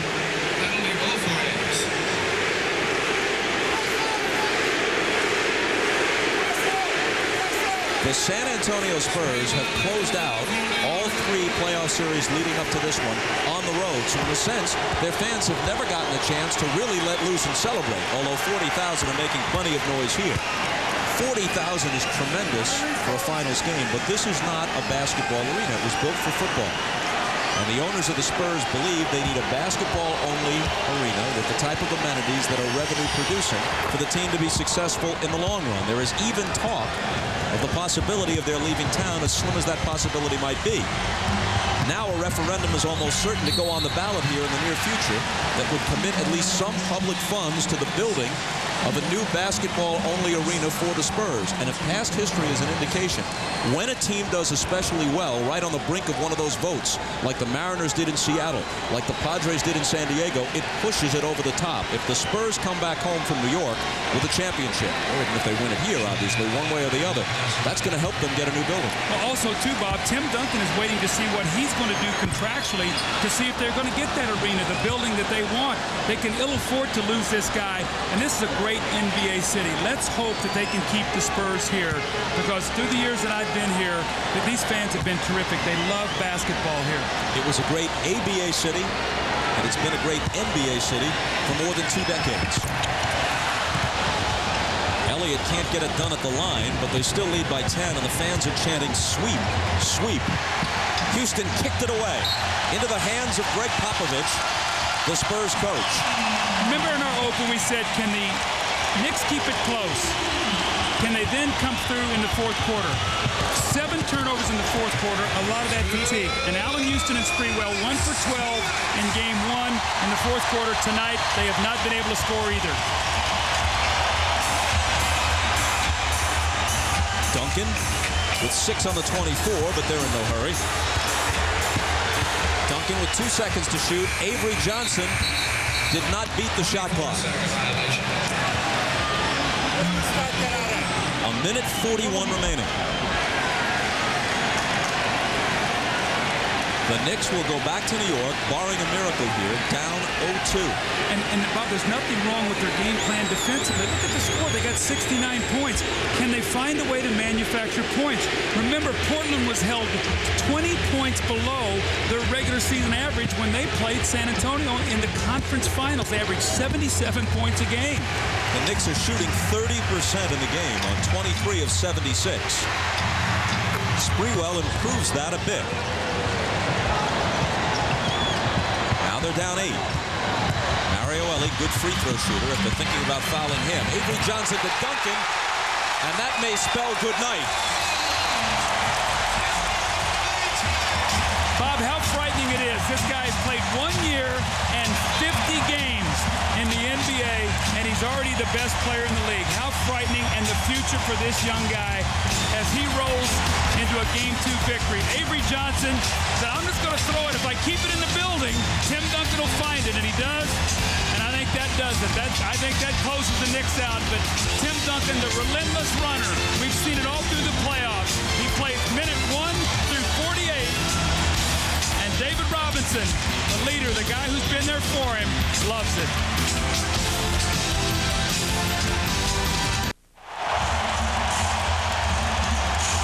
Tremendous ovation just subsiding now at the Alamo Dome.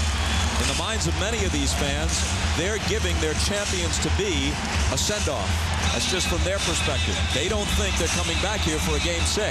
This is a team that hasn't lost 2 games in a row in almost 4 months, and will be, assuming a victory tonight, 44-6 over their last 50 games after a 6-8 start. Sprewell around Elliott, but it squirts out of his hands. Camby claims it. Childs fires a 3.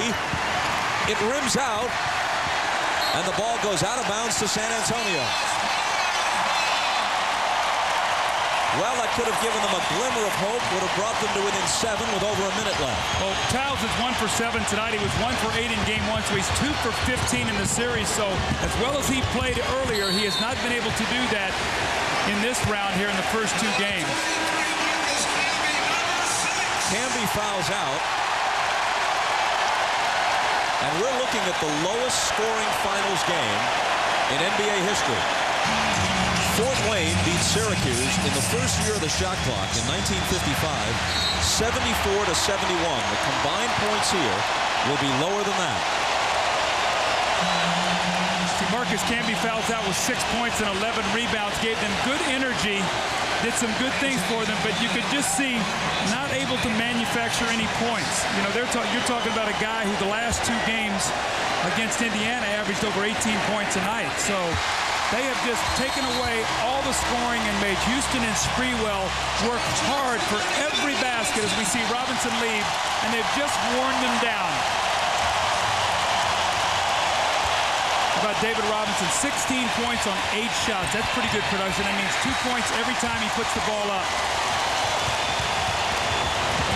Inside a minute, after the 2 free throws by Avery Johnson, Spurs by 12. Sprewell leans in and banks it in. He wanted a foul on top of it, but doesn't get it.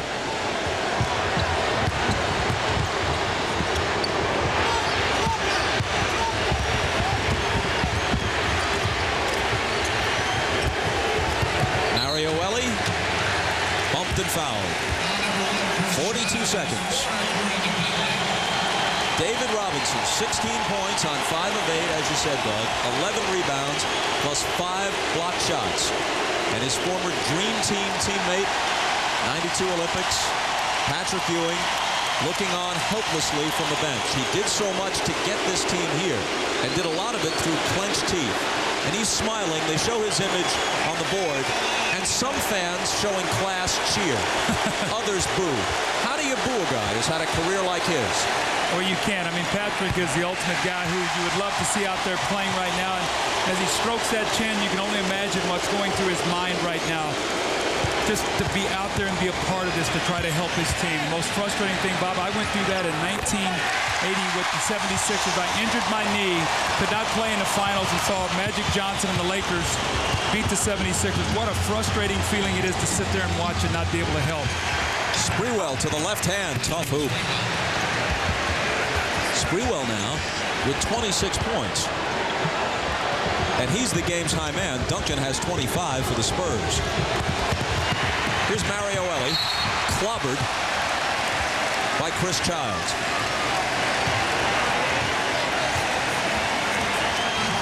Ellie's shot has not been there for him, really, for much of the postseason, and so far through 2 games of the finals. But he is a tough defender, and he's an inspirational guy on this team, so they want him on the floor as much as possible. You know, I'm sitting here by Dave Checketts, who's obviously the president of the Knicks, and he was talking to me, and he said, you know what? Until you see these guys in person, you don't realize how tough Elliott, Jackson are on the perimeter defensively. And he's, you know, as I talked to him between the timeout, you see Dave right there. He said, you know what? Our guys are playing. At least we can't find a way to get the ball in the basket as Tim Duncan leaves the game, and you see his numbers. 25 and 15 with 4 blocks thrown in. You know, everyone talks, and understandably so, about New York being a Cinderella team, considering they were in danger of not even making the playoffs late in the season.